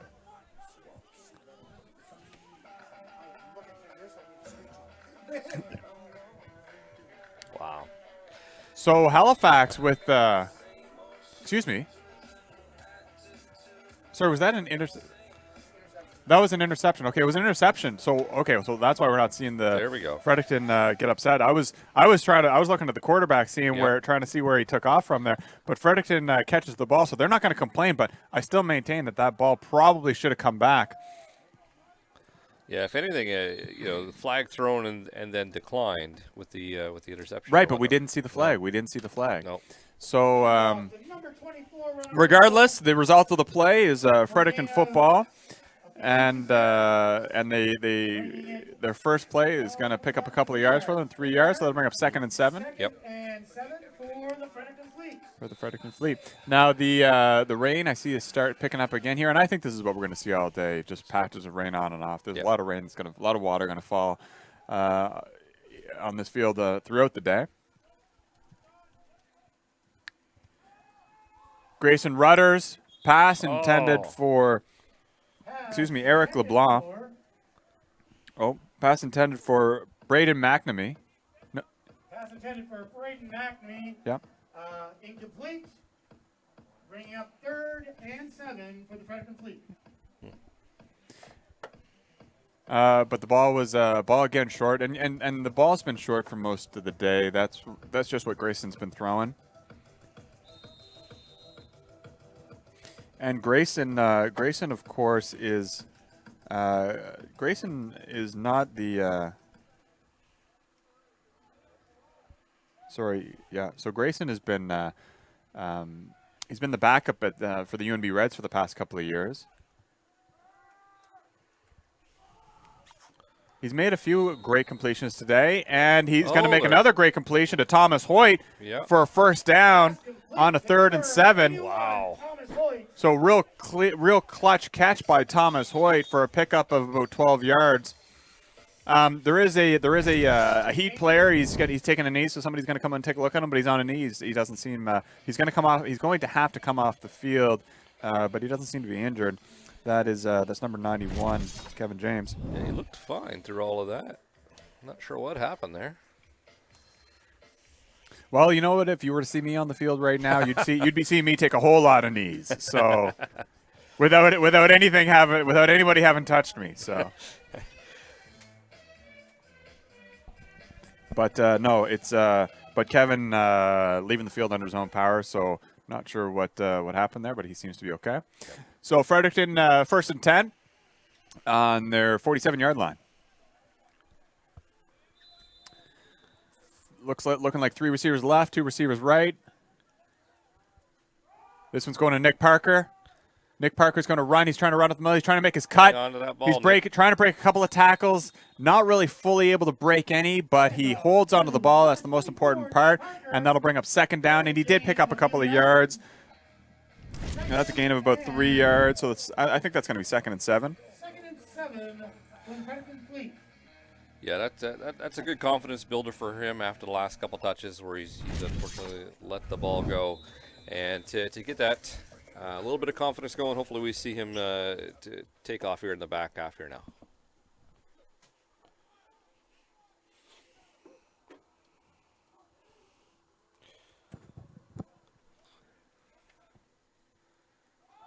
It's going to be a pass to the left, caught by Thomas Hoyt at the line of scrimmage. Thomas gets about 6 yards after the catch, and it'll bring up 3rd down, and we'll see where they mark it. 3. It looks like about Catch by number 81. 3rd with 3 to go. 3 to 3rd and 3. Not quite as many yards as I was perhaps optimistically predicting. So 3rd and 3, just shy of the center yard line. You know, just a little while ago, I asked online here where people were from and where they were watching from, and it according to one of our viewers here, potentially watching from Antarctica. I'd like to get confirmation of that. Maybe get us a pin or something. Oh, and we got a flag on the far side of the field. And we do have a flag on the play. Let's see what's going on here. Referees have to say. You know, Malcolm, look, if we're making it all the way to Antarctica, what a thing to note. We might just be getting, statistically speaking, I think we might just be getting trolled there a little bit. Yeah, maybe. The chances are we're getting trolled. We did have people last week watching from stateside down there, South Carolina. And Gary and I were chatting about how the fact that we were now international broadcast superstars. And so Antarctica, that'd be something special. Well, we, look, I haven't seen the numbers for the fleet, but I know our partner organization over at UNB, they get viewership from across the pond, all the way out west, down south, and so it wouldn't surprise me at all if we were getting some faraway visitors to this stream. So Nick Parker is going to get the handoff. He's going to run up the middle on a 1st and 10, and he's still got the ball. He breaks a couple of tackles, and I think he's brought down just shy of the 1st-yard line for a fantastic, man, that's a lot of work for 9 yards. Great run by Nick Parker. Breaking a whole cluster of tackles there, and unfortunately, you see that pole there. You can't quite see what he's doing, the magic that he's making happen there. But he plowed through one gaggle of tacklers, and then he broke one more tackle after that. Oh, here's a different view of it here. There we go. I was going to say you're going to have to take our word for it, but we did get the second camera on the play. And then finally, it takes 3 guys to take him down after the first 3 guys failed to take him down. So 2nd and 1, now into Halifax territory for the Fleet.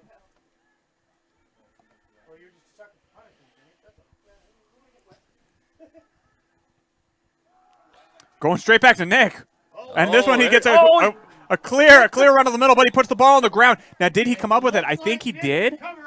Holy smokes, Nick, you got to hold on to that ball, buddy. You're giving people heart attacks. Wow. So Halifax, some great blocking on that one. He's got a hole the size of a truck that he could drive through there. But then I think did the defender touch the ball there? But like Nick, it. you still got to hold on to that ball, man. Yeah. He's getting out on his forearm out, and he's running with it out versus high and tight. Yeah, that's the problem. And he's lucky that he was able to recover his own fumble on that. Regardless, fantastic run by Nick up the middle. Fantastic blocking from the O-line. Another 1st and 10 for the Fleet on the Halifax 27-yard line. Pass complete to Braden McNamee for a pickup of a few yards. That'll bring up 2nd and 6. 2nd and 6 for the Fredericton Fleet. And those 4-yard plays are worth it. Get it, catch it, stop. If you do that, you can control the speed of the game. You can control the speed of the game, and it makes it really exhausting for the defense as well, right? Like you mentally, physically, but more important, mentally exhausting. Yeah. Because you're just seeing so many plays. You see so many plays, and then you start to cheat down on those low balls to try to stop that play, which opens it up in the backfield. So there's into the deep balls though. So another fantastic run by Nick Parker. Really, he was reading his blockers really well on that and being very patient, staying right behind his blockers almost the whole way. So this will bring up a 1st and 10 for the Fleet on the Halifax 12-yard line. So here we go, Halifax Heat knocking on the door. Sorry, excuse me, Fredericton Fleet knocking on the door. There we go. This is really one of their first times down the field where they're in good striking position. Oh, boys. Pass intended for Thomas Hoyt, but thrown well short, and Grayson was lucky that ball was not intercepted. So that'll bring up 2nd and 10 for Fredericton. There was a Heat player in the territory that he did make a play on the ball that came out short, but thankfully he couldn't quite get there. All right, we've got another viewer watching from the north side of Fredericton. It looks like it might be a little sunnier over there, so we'll take it a little lighter in the color to the sky. If you're watching from the north side of Fredericton, you can still make the 4th quarter here. Come on over to the game. Bring your umbrella. Bring your raincoat. A toss to Nick Parker this time. He's going right. He makes impact and drags a couple of defenders for a pickup of a few yards. Yeah. Not quite to the 1st down, but it'll bring up 3rd and 5. 3rd and 5 for the Fleet. So 3rd and 5 for the Fleet on the Halifax 6-yard line.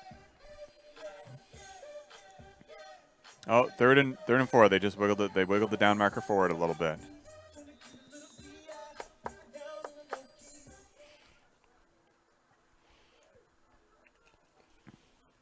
So without a doubt, they're going. If they're unsuccessful here, Malcolm, they're going for it on fourth down, right? Yeah, I think so. So they've got 2 tries to make it 5 yards here. So hand off Nick to Parker's going up the middle, and he's brought down pretty quickly. So that's not good enough for a first down. So that'll bring up fourth down, and we'll see what decision they choose to make here. Now they can get a first down without scoring a touchdown here. Yep. The first down marker is just inside the 2-yard line. So we see the field goal team coming on here. We'll see if it ends up being a field goal attempt. Look, I'm not, I'm not as acquainted with the calling, the decision making tendencies of this particular coaching team, but I know that a trick play at this point on the field is not uncommon for Fredericton football. No, definitely not. So I wouldn't be surprised if this ends up not being a field goal, but we'll see. A field goal would put Fredericton out in front. Yeah, they got Jace Taylor, who's going to be the holder for this. He's pretty quick. And I think it's going to be a timeout. Oh, we got a flag. Jumped offside. And somebody went offside. Is that going to be good for a first down, or is it coming back?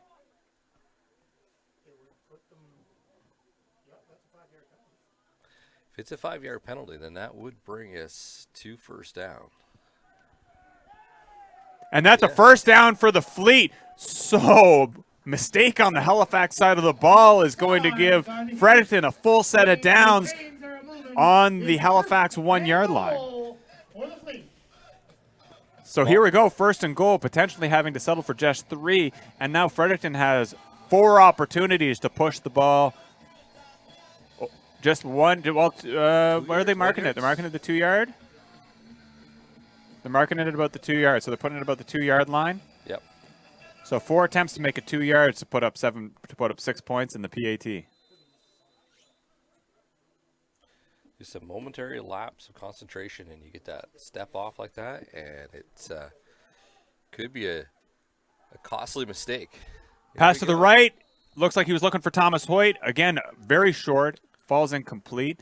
I'm Malcolm. I'm just a little disappointed. I didn't get to see if they were going to fake that or not. I know. But Jace taking that snap. You never know what could happen. He's speedy and get out there. He had a lot of range, a lot of room out there on that far side of the field. So, speaking of that, I'm actually surprised they threw it to the tight side of the field over here. The strong side had a lot more room. Throw something out there into those flats. Throw something out there wide, and there's not a lot of coverage out there. A lot of space. You know, that's a great point. There is a lot of space to the left side of the ball. So we've got Justin Remiard out left. Yes, there's an opportunity right there. Thomas Hoyt to the right. Single coverage. They're going run up the middle, but they bobble the snap. Nick Parker just dropping on the ball. I think that was going to be a run, a handoff to Nick Parker anyways, but they bobble the snap, and they lose an opportunity to put the ball in the end zone. Disappointing turn of events there for Fredericton. Yep. That'll bring up third down and goal. Wow. That's tough to deal with. Speaking of lapses in judgment, or perhaps lapses in execution. So that was a direct snap that was supposed to be a direct snap to Nick Parker. Grayson Rudders, quarterback, was off the field. He's back on the field now.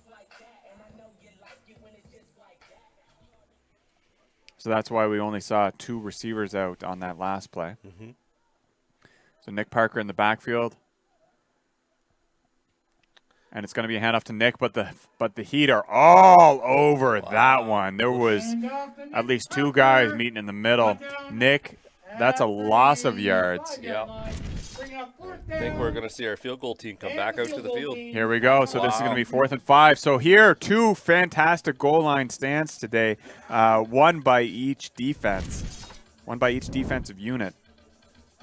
Fredericton disappointed with that, and you see one of the team leaders, one of the leaders of the receiving corps, Thomas Hoyt, coming off the field looking a little disappointed. I don't blame him. That was a disappointing turn of events. Gratian struggling to get that ball up high enough to a point where the receivers can catch it. A lot of balls falling short, going into the ground. So Justin Remillard, the kicker, and it looks like he's going to go for this. His body language is. I think so. And he does, Yep. and it is clean through. That is 3 points, and the Fredericton Fleet fail to put it in the end zone for the major, but they do come away with 3 points, and that is good enough for the lead, which I should note is only because the Heat failed on a PAT, failed to put up the PAT on the one touchdown that they have scored. So we have a touchdown aside and a field goal aside. The difference in score being one PAT missed by the Heat, and again it was a bobbed. It was a bobbled snap. Tough to not attribute that to the weather. Yep, the weather is definitely the third team on the field today, and it is creating some challenges for both teams. So 2 minutes and 34 seconds left in the third quarter. Plenty of football to go here. Got a few Brave fans sitting out in the bleachers under umbrellas and raincoats.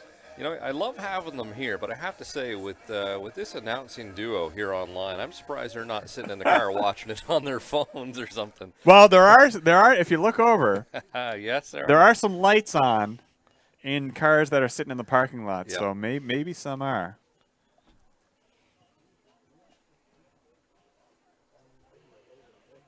All right, here we go.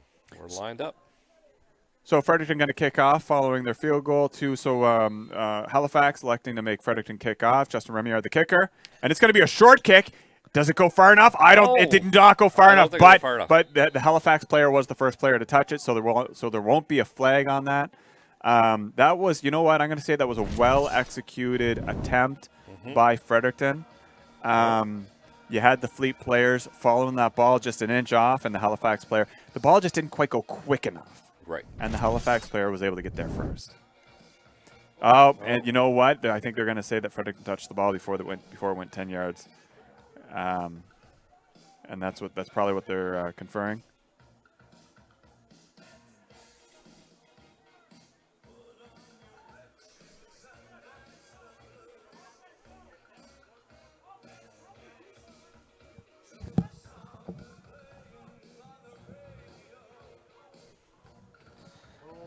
Well, we're watching this closely here. There's a lot of commotion going on off there. The coaches are being talked to back off the field.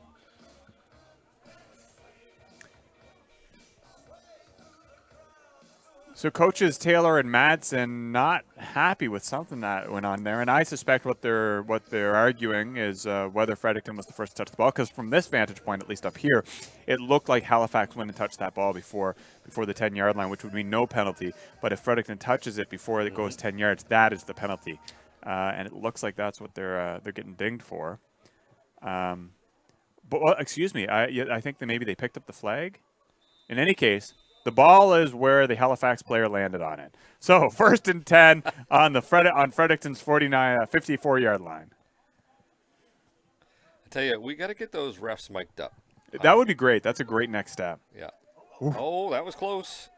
And he is sacked. And that's going to be a sack. He was grabbed first by, I'm not sure who he was grabbed first by, but he was eventually brought down by Brandon Seymour. Great job, Seymour. He's been a stalwart of Fredericton football for a long, long time. Fantastic athlete.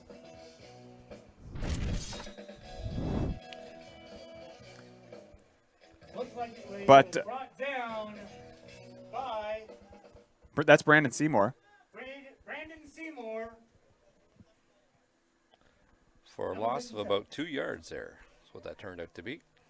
So that'll bring up 2nd and 12 for the Halifax Heat. And he's dropping back. He's going to be a pass deep left. There's coverage. Defended fantastically by Sam Dunn. Sam Dunn just climbing that ladder, getting that hand up in the way and playing the ball. The pass was intended for Bryson Mayo. 0. Pass intended for number 0, Bryson Mayo. Incomplete. Bringing up 3rd down. So 3rd and 12 for the Halifax Heat. That was but you know what, Malcolm? That was a great pass. But the coverage was just fantastic. Oh, the way we've seen that before with some pass interference earlier. The difference is that Sam Dunn was making a play on the ball. He got his hand up there, whereas one of the last ones down in the end zone, same sort of play, deep ball. Oh, it was. So the Heat go straight back to Bryson Mayo. This time it is caught. It was sort of thrown underneath but picked up, and then Mayo was able to turn and pick up some yards after catch. But Malcolm, I just want to come back for a second to that last one that they missed. What I really liked about that, compared to in particular the the Fredericton touchdown, was where you had Carter Ball underneath, and then Sam was sort of behind a little bit. So they had him sandwiched there, and that's why he wasn't able to catch that ball. Exactly. So the Heat go up the middle for a run. First impact made again by Brandon Seymour for a short gain of about 4 yards, bringing up 2nd and 6 for the Heat.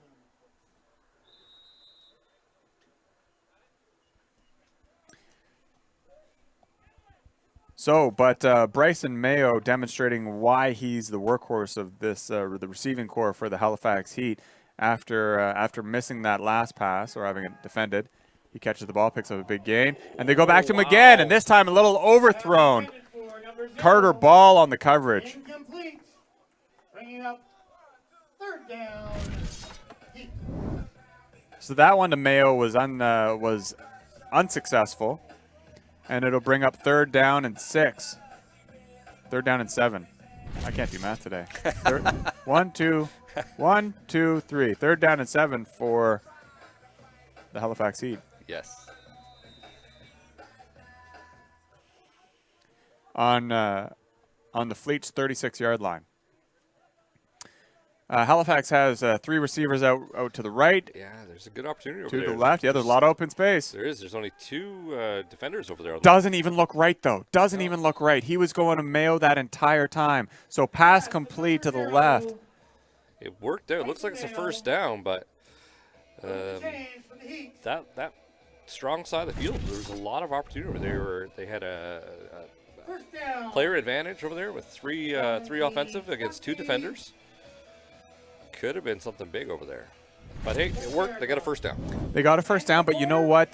How many times is that in a row that they went to Bryson Mayo? Yep. The Fredericton defense has to adjust to this. Yep. He didn't even look to the right. They've got to have that coverage on Bryson Mayo. He's clearly their go-to guy. Yep. Force them to throw to somebody else. That was 4 straight attempts to Mayo and with 2 receptions. So, that'll bring us to the end of the quarter. So we are now into the 4th quarter, and they're going to flip the field. And because they're pretty deep into Fredericton Fleet territory, they've got a bit of a walk to go. Yeah, going back to that Bryson Mayo, when I look at the other receivers for the Heat, we haven't been calling any of these other names, honestly. We said Walker a couple of times, Garand maybe once. But there's some there that we haven't been talking about. So they are hugely favoring Mayo. And if the Fleet are picking up on that at all, they can definitely cheat that side and force them to take the chance on somebody else.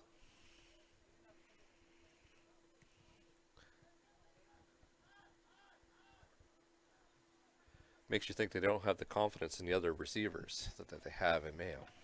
Well, now I see that they have team captain Bobby McIntyre over on Mayo right now. And this is going to be a sack! Sack again. Petroski brought down by, and here we go, back to Brandon Seymour. Brandon Seymour bringing him down. Brandon Seymour.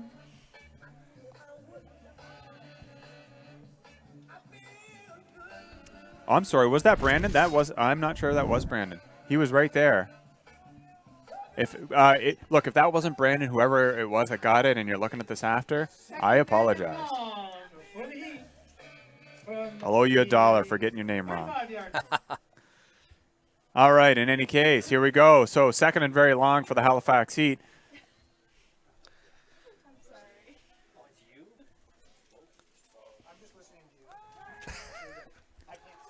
Oh, nice little pass, wide open. Hurdle. Pass completed to number 9 by the Heat. Skylar LeBlanc. There they go. They heard us talking about the fact that they were only looking to Mayo, and they went to LeBlanc on that one. He ended up with a hurdle in this. If we get a chance to see this replay, it was a nice wide open reception, followed by a hurdle and a couple more yards. From the 34-yard line. Thanks to that big sack, however, Halifax still has a bit of a hole here. That's 3rd and long. Petroski's going to pass again, this time looking left. And this one's caught. Caught by, I'm sorry, it looked like 27, but we don't have a 27 on the 23. Nate Skeet. We've seen Nate Skeet catch a couple of balls, and that'll be good for a first down. Yep. And maybe they have shifted over here to Mayo because those receivers are wide open over there. There's lots of room for them when the ball's thrown. I mean, the defensive backs are crashing down, but there is space over there. I think what's really interesting about this second half, the rain has not really changed, but the aerial assault is really picking up here, at least for the Halifax Heat. So Petroski's going to pass this one again, short pass this time. We broke the tackle. Well, again to Skeet. Skeet's dancing around and eventually brought down for a gain of about 7 or 8 yards. Skeet again. Bring up 2nd down from the Fleet's 4-yard line.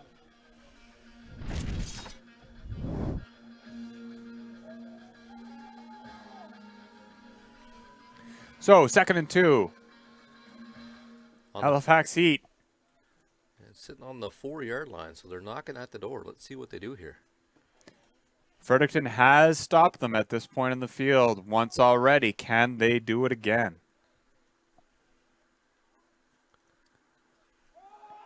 A handoff. Oh, hit hard, but not wrapped up. There, he is brought down finally.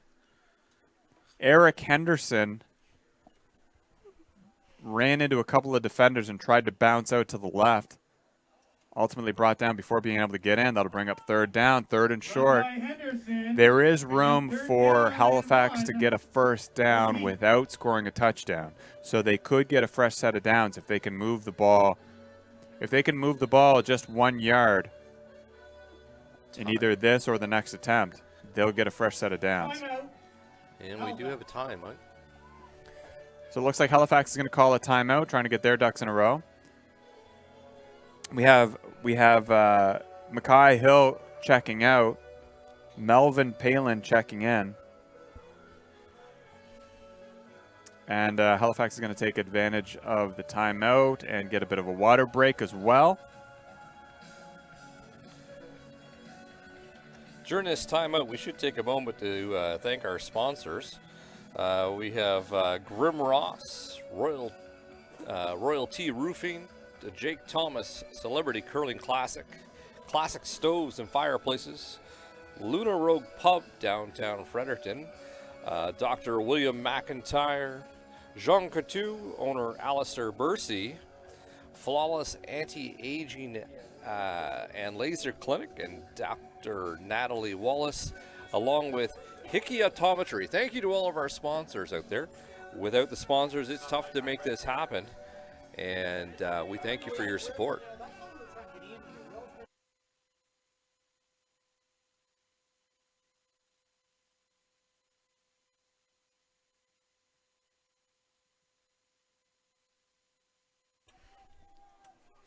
All right, 3rd and short. There is room for a first down. Halifax Heat trying to put a major score on the board.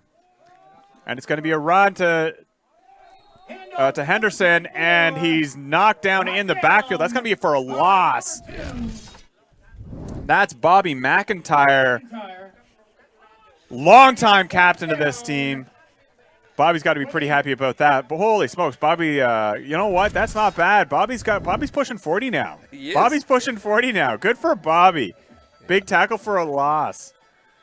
Forcing the Heat to make a decision about if they're going to kick or not, and it looks like they're not going to kick. It looks like they're going to go for this. If they make this, great. If they don't, it's a turnover. Giving the ball back to Fredericton.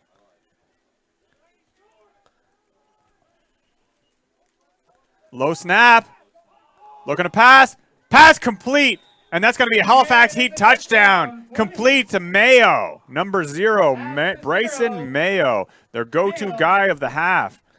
And Petroshki took a bit of a bop here there when he threw the ball. There may be a roughing the passer penalty on that one. I'm not sure about timing or aggressiveness, but Petroshki was down for a minute there. So the officials are conferring. They're talking. It looks like they're talking to the Heat player, so I think this is probably against the Fleet. This may be applied on the kickoff. We got to mic up these guys, Malcolm. Totally. They have mics to communicate with each other. We just need to get in on that feed. Yeah, that's it. So it looked like it was. I didn't see. Oh, here we go. Roughing. I'm not sure what that signal is. I don't know what that signal is. Regardless, it was a roughing penalty in there somewhere. And I think the way that works is that the yards are going to be applied on the kickoff. Because the touchdown is good. And wow, as that rain just stepped up there now. You're probably able to see it on the screen. Yeah. You know what? I'm glad to be up here and not down there. I don't do that anymore.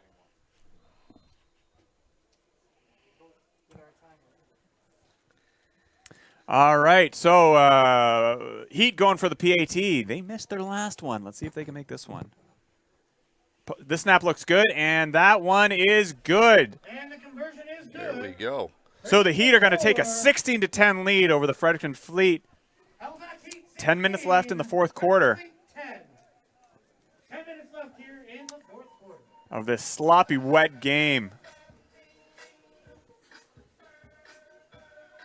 And Malcolm, and the standings 2-2 each side. 2-2 each side. Yep. So there we go. So Halifax Heat with the edge so far in these two 500 teams.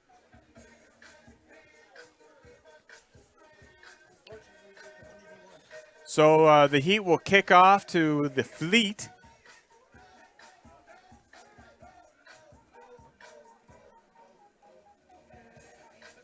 And Fredericton will see if they can rally. Fredericton will see if they can rally a response. Now, I shouldn't say the last time. Well, the last time the Heat put points on the board, Fredericton came back in about 3 plays and scored their first touchdown of the game. Their only touchdown of the game so far. Yeah, they have the opportunity. They have the weapons to get the job done. The rain doesn't help with that.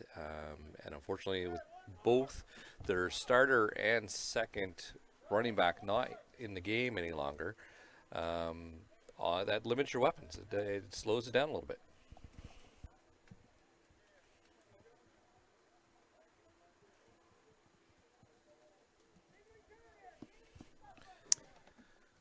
Nate Skeet, I believe, is going to be kicking this ball for the Heat.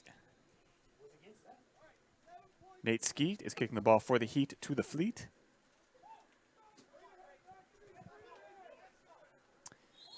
Braden McNamee is going to field the mid-range kick, return it for a little under 10 yards, and it's going to start at the Fleet offense is going to start at the right on the center yard line. It's looking like so. First and 10 for the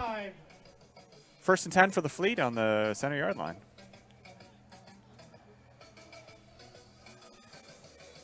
Looking back on that play call earlier that we saw the refs make that we weren't sure about, kind of a chopping of the hands up and down. We've looked it up, and I'll let everybody know that is the piling on. Piling on. There we go. Okay. So probably piling on to Petroshkin there a little bit. Yeah. Petroshki. And this was the first play is going to be a handoff for a loss to Nick Parker. Nick Parker is going to lose a couple of yards there. Down in the backfield, losing 1 yard. 2nd and 11 on the 54-yard line. And we have 9 minutes left here in the fourth quarter of football. So we've said a few times, important game for both these teams. Heat with the edge over the Fleet now is 16-10.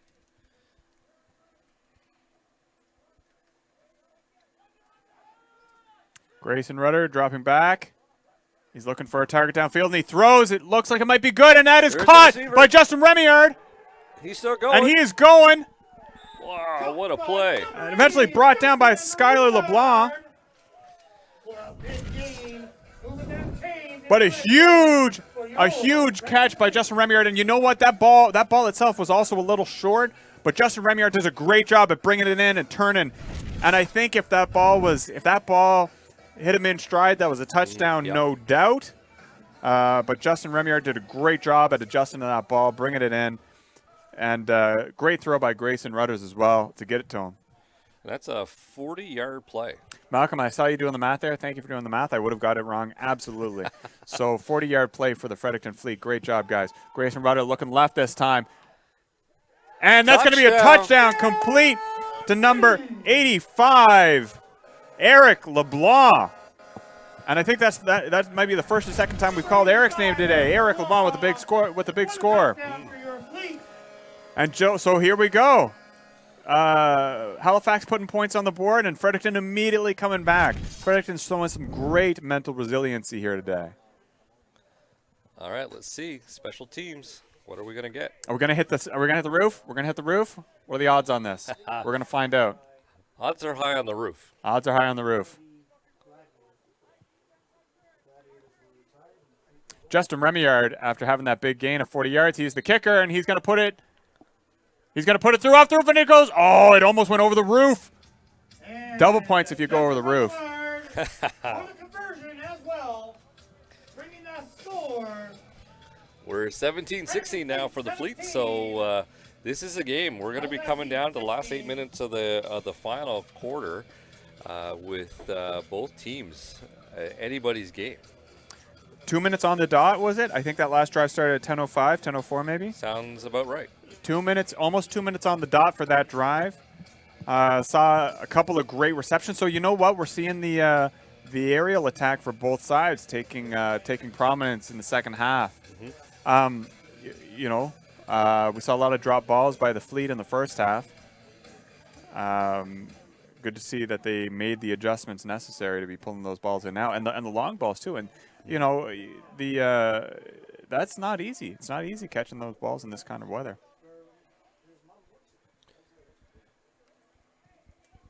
No, it is tough. Not only with the water on the ball, but when the receivers are turning back to look to catch that ball, the water in the eyes, it does happen. It plays a huge factor in the game.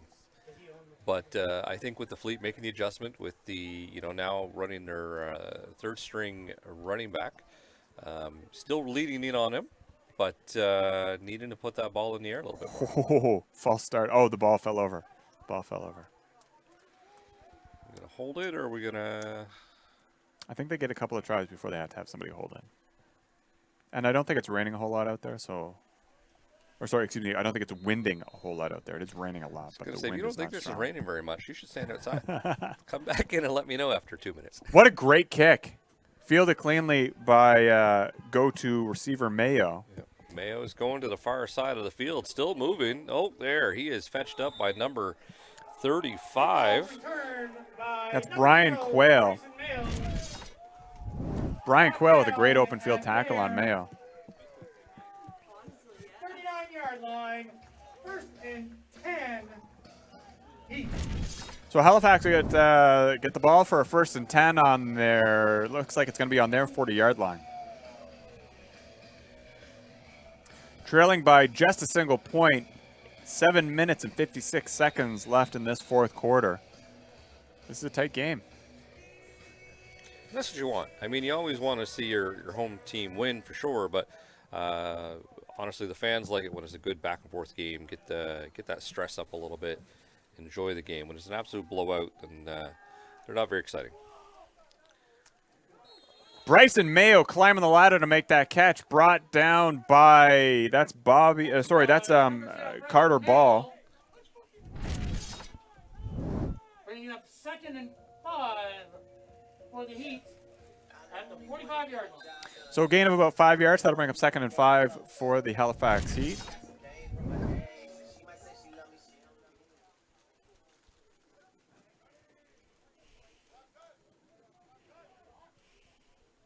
And this one's going to be a run. He goes to run up the middle. He cuts to the outside. This is runner is Eric Henderson. Brought down short of the 1st-yard line by by Mark LeBlanc. Mark LeBlanc. A long run for a gain of about 2 yards, bring up 3rd and 2.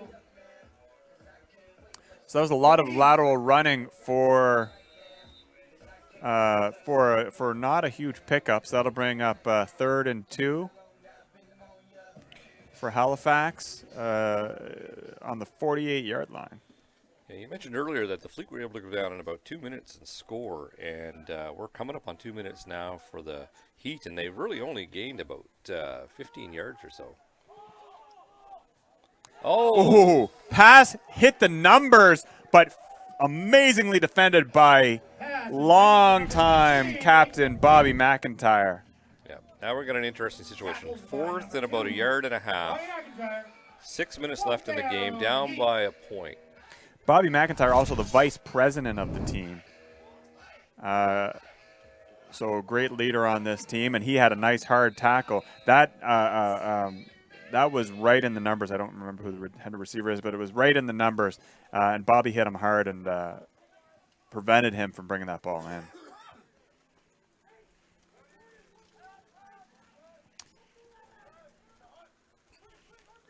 And this one's going to be a run. Henderson's looking right. Following his blocker. Got his first, I would say. He got the first. The Fleet followed that pretty effectively, but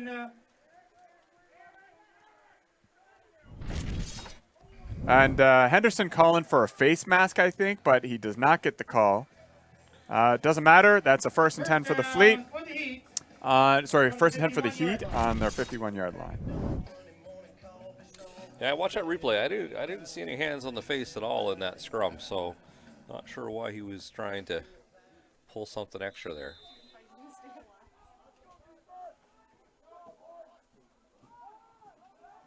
And this is going to be a pass down the middle, hauled in by number 23. That's Nate Skeet. Nate Skeet of the Heat. Ended up being hit by Sam Dunn. From the Fredericton Fleet there. We got a flag. Oh, we do. Flag on the far side of the field. But I think so. That is that where the ball is there? That's good. So if this stands, that's good for a first. But they have not moved the sticks yet, and it looks like it's going to be a penalty against the Heat, and that's a replay of 1st down. Don't see what the. So they're walking them back 5 yards. Offside against the Fleet. Repeat 1st down. I'm not sure what the penalty is, but that'll be 1st and 15. 1st and 15, negating that great catch by Nate Skeet in traffic.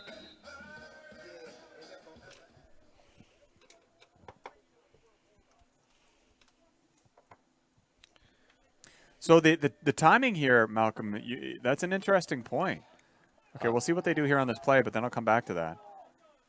Oh, almost intercepted by, who is that making a play on the ball? 38, I Is believe. that 38, 39, 38? 39. Brandon Lemieux. That's got to be Brandon Lemieux. Brandon Lemieux almost picking off that ball intended for Skylar LeBlanc. So, yeah, so interesting, Malcolm, that the timing here, though. So this game is really tight, right? I mean, Halifax, if they're just marching 10 yards at a time, chewing up all kinds of time on the clock, if they are able to score at the end of this drive, Fredericton might be a tough spot with not much time left to score. Yeah, the clock is at the advantage right now to the Heat. Looks like it might end up being irrelevant. Carter Ball with some fantastic coverage on Bryson Mayo. That ball is going to drop incomplete, and that'll bring up. We're on 3rd down now. That'll bring up 3rd down. 3rd and 15. So 3rd and 15, putting Halifax in a bit of a pickle here. So my comment on the timing might be irrelevant if Fredericton gets the ball back. Yep. Now, having said all of that, the last 3 minutes in football, some of the longest 3 minutes in sports. So. Everybody's still. Or did the was there a timeout called earlier in this half? I think there was. Halifax called one timeout. Yes. Yeah. I don't think Fredericton has yet.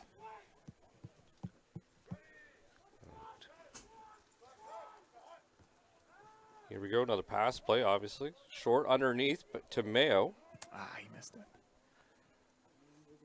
Mayo got his first down, I do believe. Yeah, Cody Reed missed a tackle. He picked a bad angle and missed a tackle that would have got him right about at the line of scrimmage. But Mayo's quick. And maybe he did get the fourth down. That's fourth down. Yeah. From the 51-yard line. So I think you go for this. At this stage of the game, you go for it, I think. That's a tricky decision. I don't know. I don't know if they know. They just called their second time out. So let's see what's happening on there. Now we got Eric Henderson coming back in. I think, they're going to go for. They're not. I don't see the kicker coming on. No. So they must be going for this, but they just want to take a minute to get the right play in. Who's that coming off there? Is that 6? Yeah, that's Gabe Cawley. So Henderson, running back, Gabe Cawley. So Henderson coming in at running back, Cawley coming out at running back. So that's the substitution there. Henderson is their lead runner, or seems to be their lead runner here today. Yeah, we'll definitely, I would say we're going to see a run play here of some variety. They've been chopping, getting those 4 to 5 yards when they run it. So I could see this coming. I could see them doing that. I could see them trying to hit it hard towards the middle, but then bouncing out probably towards the our side of the field here, out to the large side, the strong side. Is likely what we'll see. Let's see how they line up. Neither team seems to have the size for a jumbo unit. This might be where you would see a jumbo unit come on the field, but I don't think either team has the size for that. Here we go. Oh, it's going to be a pass. Wow. Incomplete, and so that's going to be a turnover on downs. No flags. We have a flag on the play. We do have a flag. The coverage there by Sam Dunn and I'm not going to guess the other. I think it might be Brandon Lemieux is also there. Looks like we have a turnover on down. So that was a penalty against Halifax. That will be declined, and it'll be a turnover on down. So that'll bring up a 1st and 10 for the Fredericton Fleet with 3 minutes and 50 seconds left. Look, lots of time for things to happen. If I'm the Fredericton Fleet right now, I am interested in successive, 3-4 yard plays. Yep. Chew up as much time as you can. Try to get some points on at the end. I'd even be happy with a field goal. Yeah, absolutely. This is clock management time now. Controlling the speed of the game. Keep marching it down the field in moderate chunks. And Halifax, no timeouts left. That's correct. I believe they've taken both timeouts. So. I believe you're correct. Yeah. So that's going to put them at a disadvantage if they get the ball back. So Fredericton's going to run the ball.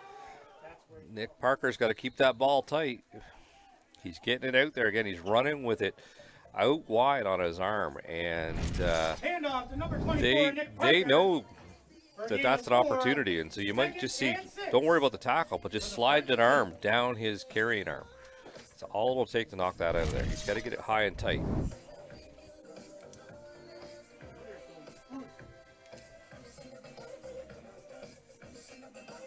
So second and 6 for the Fredericton Fleet, just shy of the center yard line. 3 receivers out to the right. 3 receivers out to the left, 2 out to the right.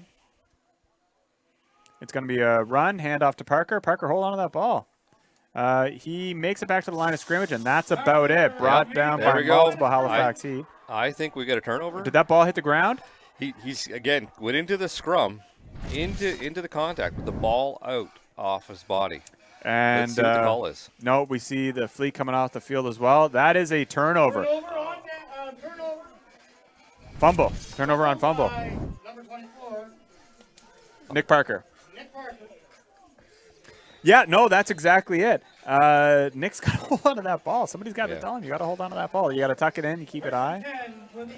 I took a team one time to provincial semifinals, and I had a power running back. He was like my second running back, and we put him in there, and he was known to do that too. And We ended up turning the ball over on like the 8-yard line due to score, and the other team went down and marched field on us. And it's the same thing, holding it out. We've got to get high and tight. Yeah.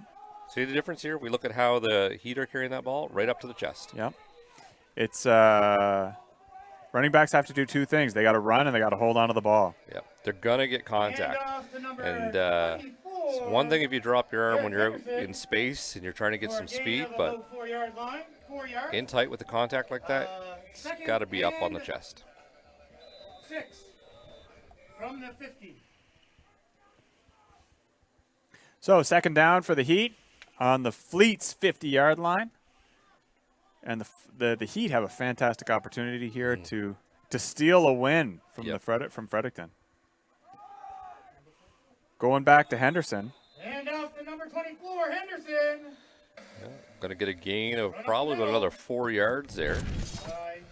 Oh, what do we got going on here? We got a down. Ooh, that's player. Henderson slow to get up, and I think so. Henderson's going to have to come out for at least a play. He's slow to get up, and they're delaying the game so that he has time to get up. Yeah. Which means that he's got to come out for at least a play. It's 3rd and 4. He's got a little bit of a limp as he's coming off there. Hopefully just a stinger, maybe a helmet to the thigh or something like that, and nothing too serious. He is being helped off, but he seems to be mostly carrying his own weight. He doesn't have the big guys carrying him. Yeah, no, he does not. So this is without a doubt 4-down territory. If they don't make this, they'll go for it on 4th 100%. down. They don't have a single choice about that. And rain picking up, as you can see on the camera. It's going to be a pass. Oh, no, he did hand it off. That's the first down and then some. Look at that. Gabe Colley with a big run. Wow. 6, run up the middle. Gabe Colley. A clutch run. First down to the Heat. Another downed Heat player. There looks like number 70. Maceo Miller. I believe he's an O-lineman, I do believe. Yeah, O-lineman. Getting deep in the game now. Bodies are getting tired. It's cool out there. You got the rain. You're probably cold. And it's tough. The bodies are going to get beat up now. So they're going to take a little time, make sure make sure Miller's okay. That's Miller out there. He's moving around, but he is getting tended to by the trainer.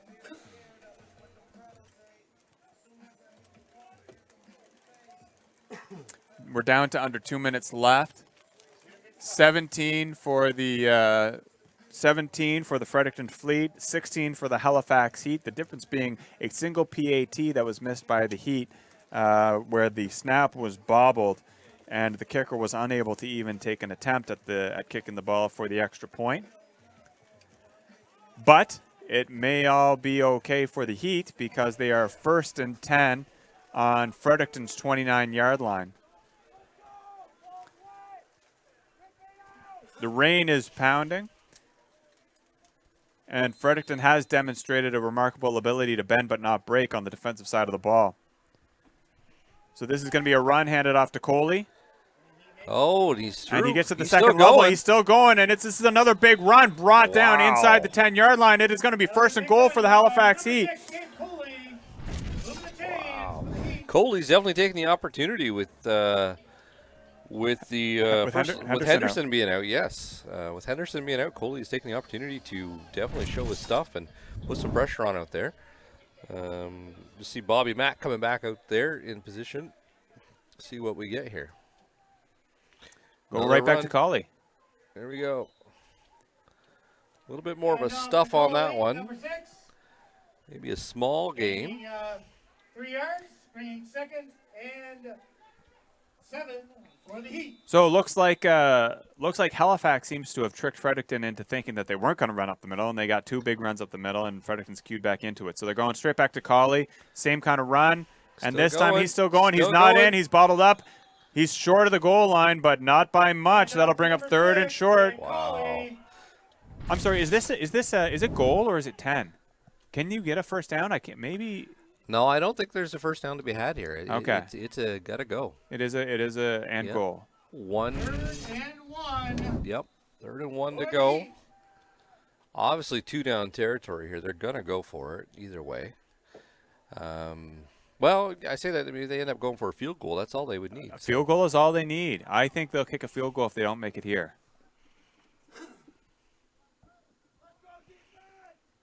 Collie? Oh, what happened there? And Touchdown. Halifax is saying he's in, and there's the signal. So Halifax Heat scoring a major with less than 1 minute left to go in the game, possibly stealing this game from Fredericton. Wow. A Fredericton defense that has been a bend but no break all day finally does break on the and goal. And I think they're going to end up going for 2. Would they go for 2 here? Make this more difficult?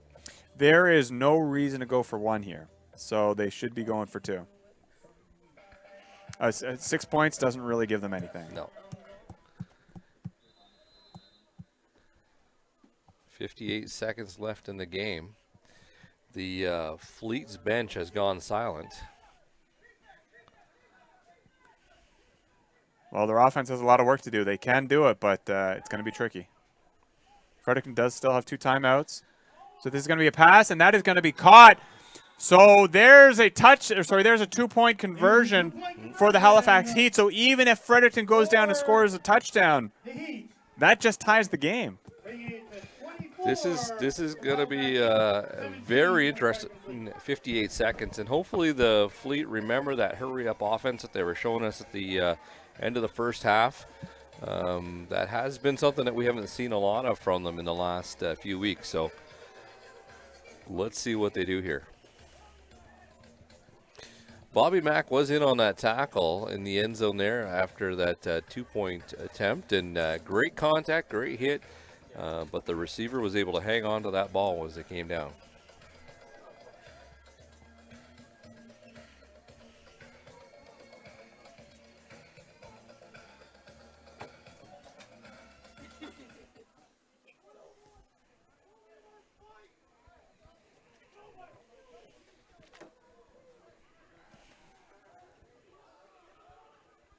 All right, so Halifax kicking off to Fredericton.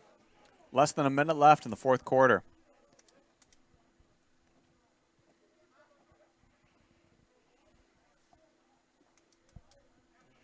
So if Halifax does manage to pull off the win here, they'll move to 3-2. Fredericton moving to 2-3. With 1 week left? With 1 week left in the season? 1 week left. 1 week left in the season.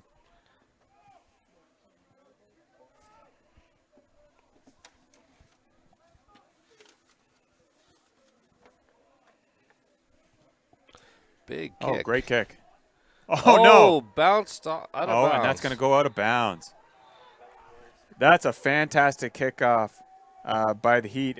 That was Sam Dunn unable to field that ball. But you know what? Again, that was a low line drive kick. And he tries to, and there was just nothing he could do there. Nothing available. Yeah, it was coming end over end. He was trying to bring it in, but it bounced off his chest and out of bounds. So next week the Fleet will travel to Moncton for their final regular season game of the year. It is going to Moncton, yeah. Yeah, Moncton Rocky Stone against the Mustangs. Against the Mustangs, yeah, at Rocky Stone Field. So if you happen to be in Moncton next week, you could catch this game. So Fredericton first and 10. And it's going to be intercepted by Mayo, of course. Why not? And he's looking for the end zone. He's still running. Oh, we got a flag. And he seems to have broken out. Another flag. There's 2 flags down, and Mayo is into the end zone. So Halifax may have put up another touchdown, but there are 2 flags down. So we'll see. The officials are suggesting that it's going to come back. We'll see what the final decision is. I think you may be looking at a hold. At least the second flag, I think, is a hold.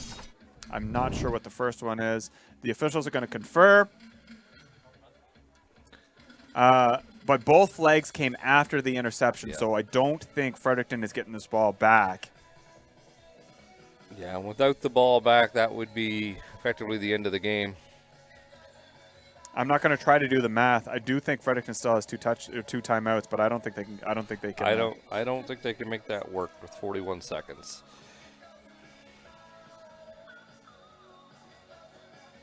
We got to mic these guys up.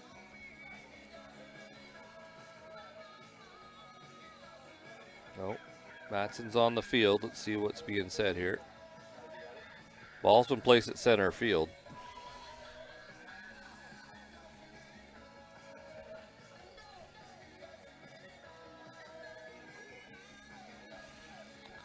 Pouring rain and Interception is good. Nope. Lots of penalties. pouring rain. Derek Matson's out there in his flip-flops. First and 10. If you're going to be wet anyways. Hey, might as well. Might as well. Hoodie and flip-flops. Pair of shorts. He's got the build of a shorts in the winter kind of guy, though. I don't know if that's what he is. Yeah, definitely. Like a Jeremy Jowdry. That's a name from around the football community here in New Brunswick that a lot of people know. He is a shorts and flip-flop guy as well. Dead of winter, he'll still have his shorts on. He might put some shoes on if it's snowing, but. So whatever happened, I think it was 2 roughing penalties against Halifax. Halifax is going to keep the ball, but it's being put at the center yard line. So 1st and 10. I think there were roughing penalties, against Halifax. So Halifax here is just going to try to run out the clock.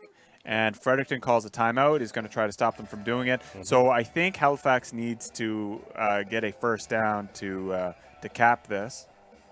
So it is not yet technically over, but it is the odds are not in Fredericton's favor at this point. No, this would be the proverbial snowball's chance in that hot place.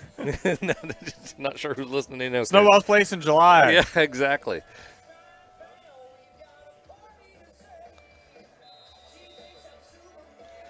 That's a tough break potentially here for the Fleet. All 3 home games. Tough weather and coming up short. This was a game that probably their best opportunity to come with the W. And I won't say it's over, but we're getting close. Good run up the middle by Halifax. That is Run up the middle by that's Dylan Hoket. number 30. Or excuse me, that's Caleb McLeod. Caleb McLeod. Looking at the wrong list again there. Down and about 7.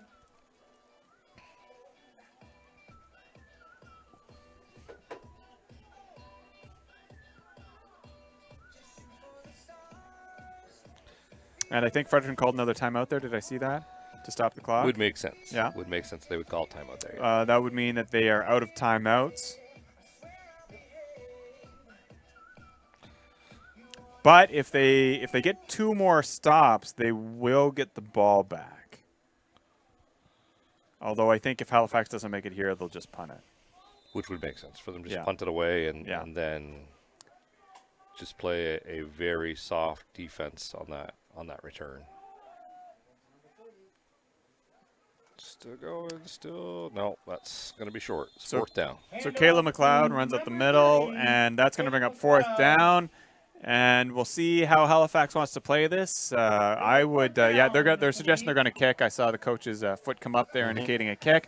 So Halifax is going to kick this, try to get a strong field position against Fredericton, and leave Fredericton with probably just 1 Hail Mary, maybe 2 Hail Mary attempts. Yep, absolutely. Maybe 3. If they could get 3, if they play the sidelines, if they're throwing it out towards the sidelines, they could probably get 3 plays off here. If they get stopped inside on a complete pass or a run play, then it's going to be tough. As we wait for the players to line up, I guess we should just say a quick thank you to all the officials out there. Again, we've said it before that this game doesn't happen without the officials. They got a tough job standing out there in the rain. And officiating this game for us. But thank you to Pat Mullins and the team out there today.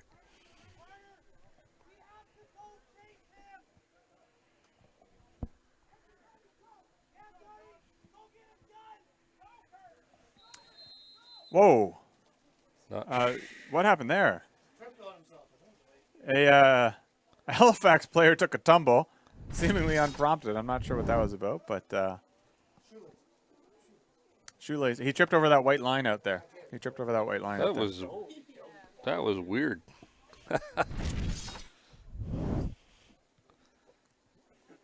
And so Halifax is going to get a delay a game penalty. Kind of irrelevant at this point. It's just going to push them back 5 yards, 10 yards. Yeah. But you get the clock 10 run yards. Oh, but you get the clock run off. I see. So I now see. This is it. They're going to kick this ball. Unless they want to try to do a turnover and down and then allow. They could. I mean, listen. They could snap the ball and run around with it, run backwards. If they can keep it out of the end zone. Yeah. And not get tackled. And that would maybe that's why they were huddling. Yeah, they're not. I don't. They're not lined up for a kick here, are they? No, I don't think so. So Malcolm, I think you're right. I think that's what's going to happen. I don't love that. I think a kick would be better, but you hear Bobby Mack yelling at his guys, "You got to get him! You got to get him!" Yeah, because if he could take it as if he's going to take the kick, but he's way back there. 7 seconds, 8 seconds on the clock. It looks like almost offside. He got back on time. Here's the snap, and he is going to kick it. He is going to kick it. Here we go. It is high. It's to the right, and it's going to bounce. There we go. Too much time. Too much time. That's it right there. And 0 minutes left on the clock. 0 seconds left on the clock, and that is going to be the game. That is the game. So there we go. Halifax Heat stealing one from the Fleet with a final score of 24-17 in this Saturday's Maritime Football League highlight between these two franchises. Yeah, great game today. We'll do one more quick shout out here to our sponsors. Hickey Optometry, Grim Ross, Royal T Roofing, Jake Thomas Celebrity Curling Classic Stoves and Fireplaces, The Lunar Rogue, Dr. William McIntyre, Jean Coutu owner Alistair Bursey, and Flawless Anti-Aging and Laser Clinic with Dr. Natalie Wallace. All right, so football fans, thank you for turning in. We hope you're able to catch the game, the Fredericton Fleet game in Moncton next week, and enjoy the rest of your weekend.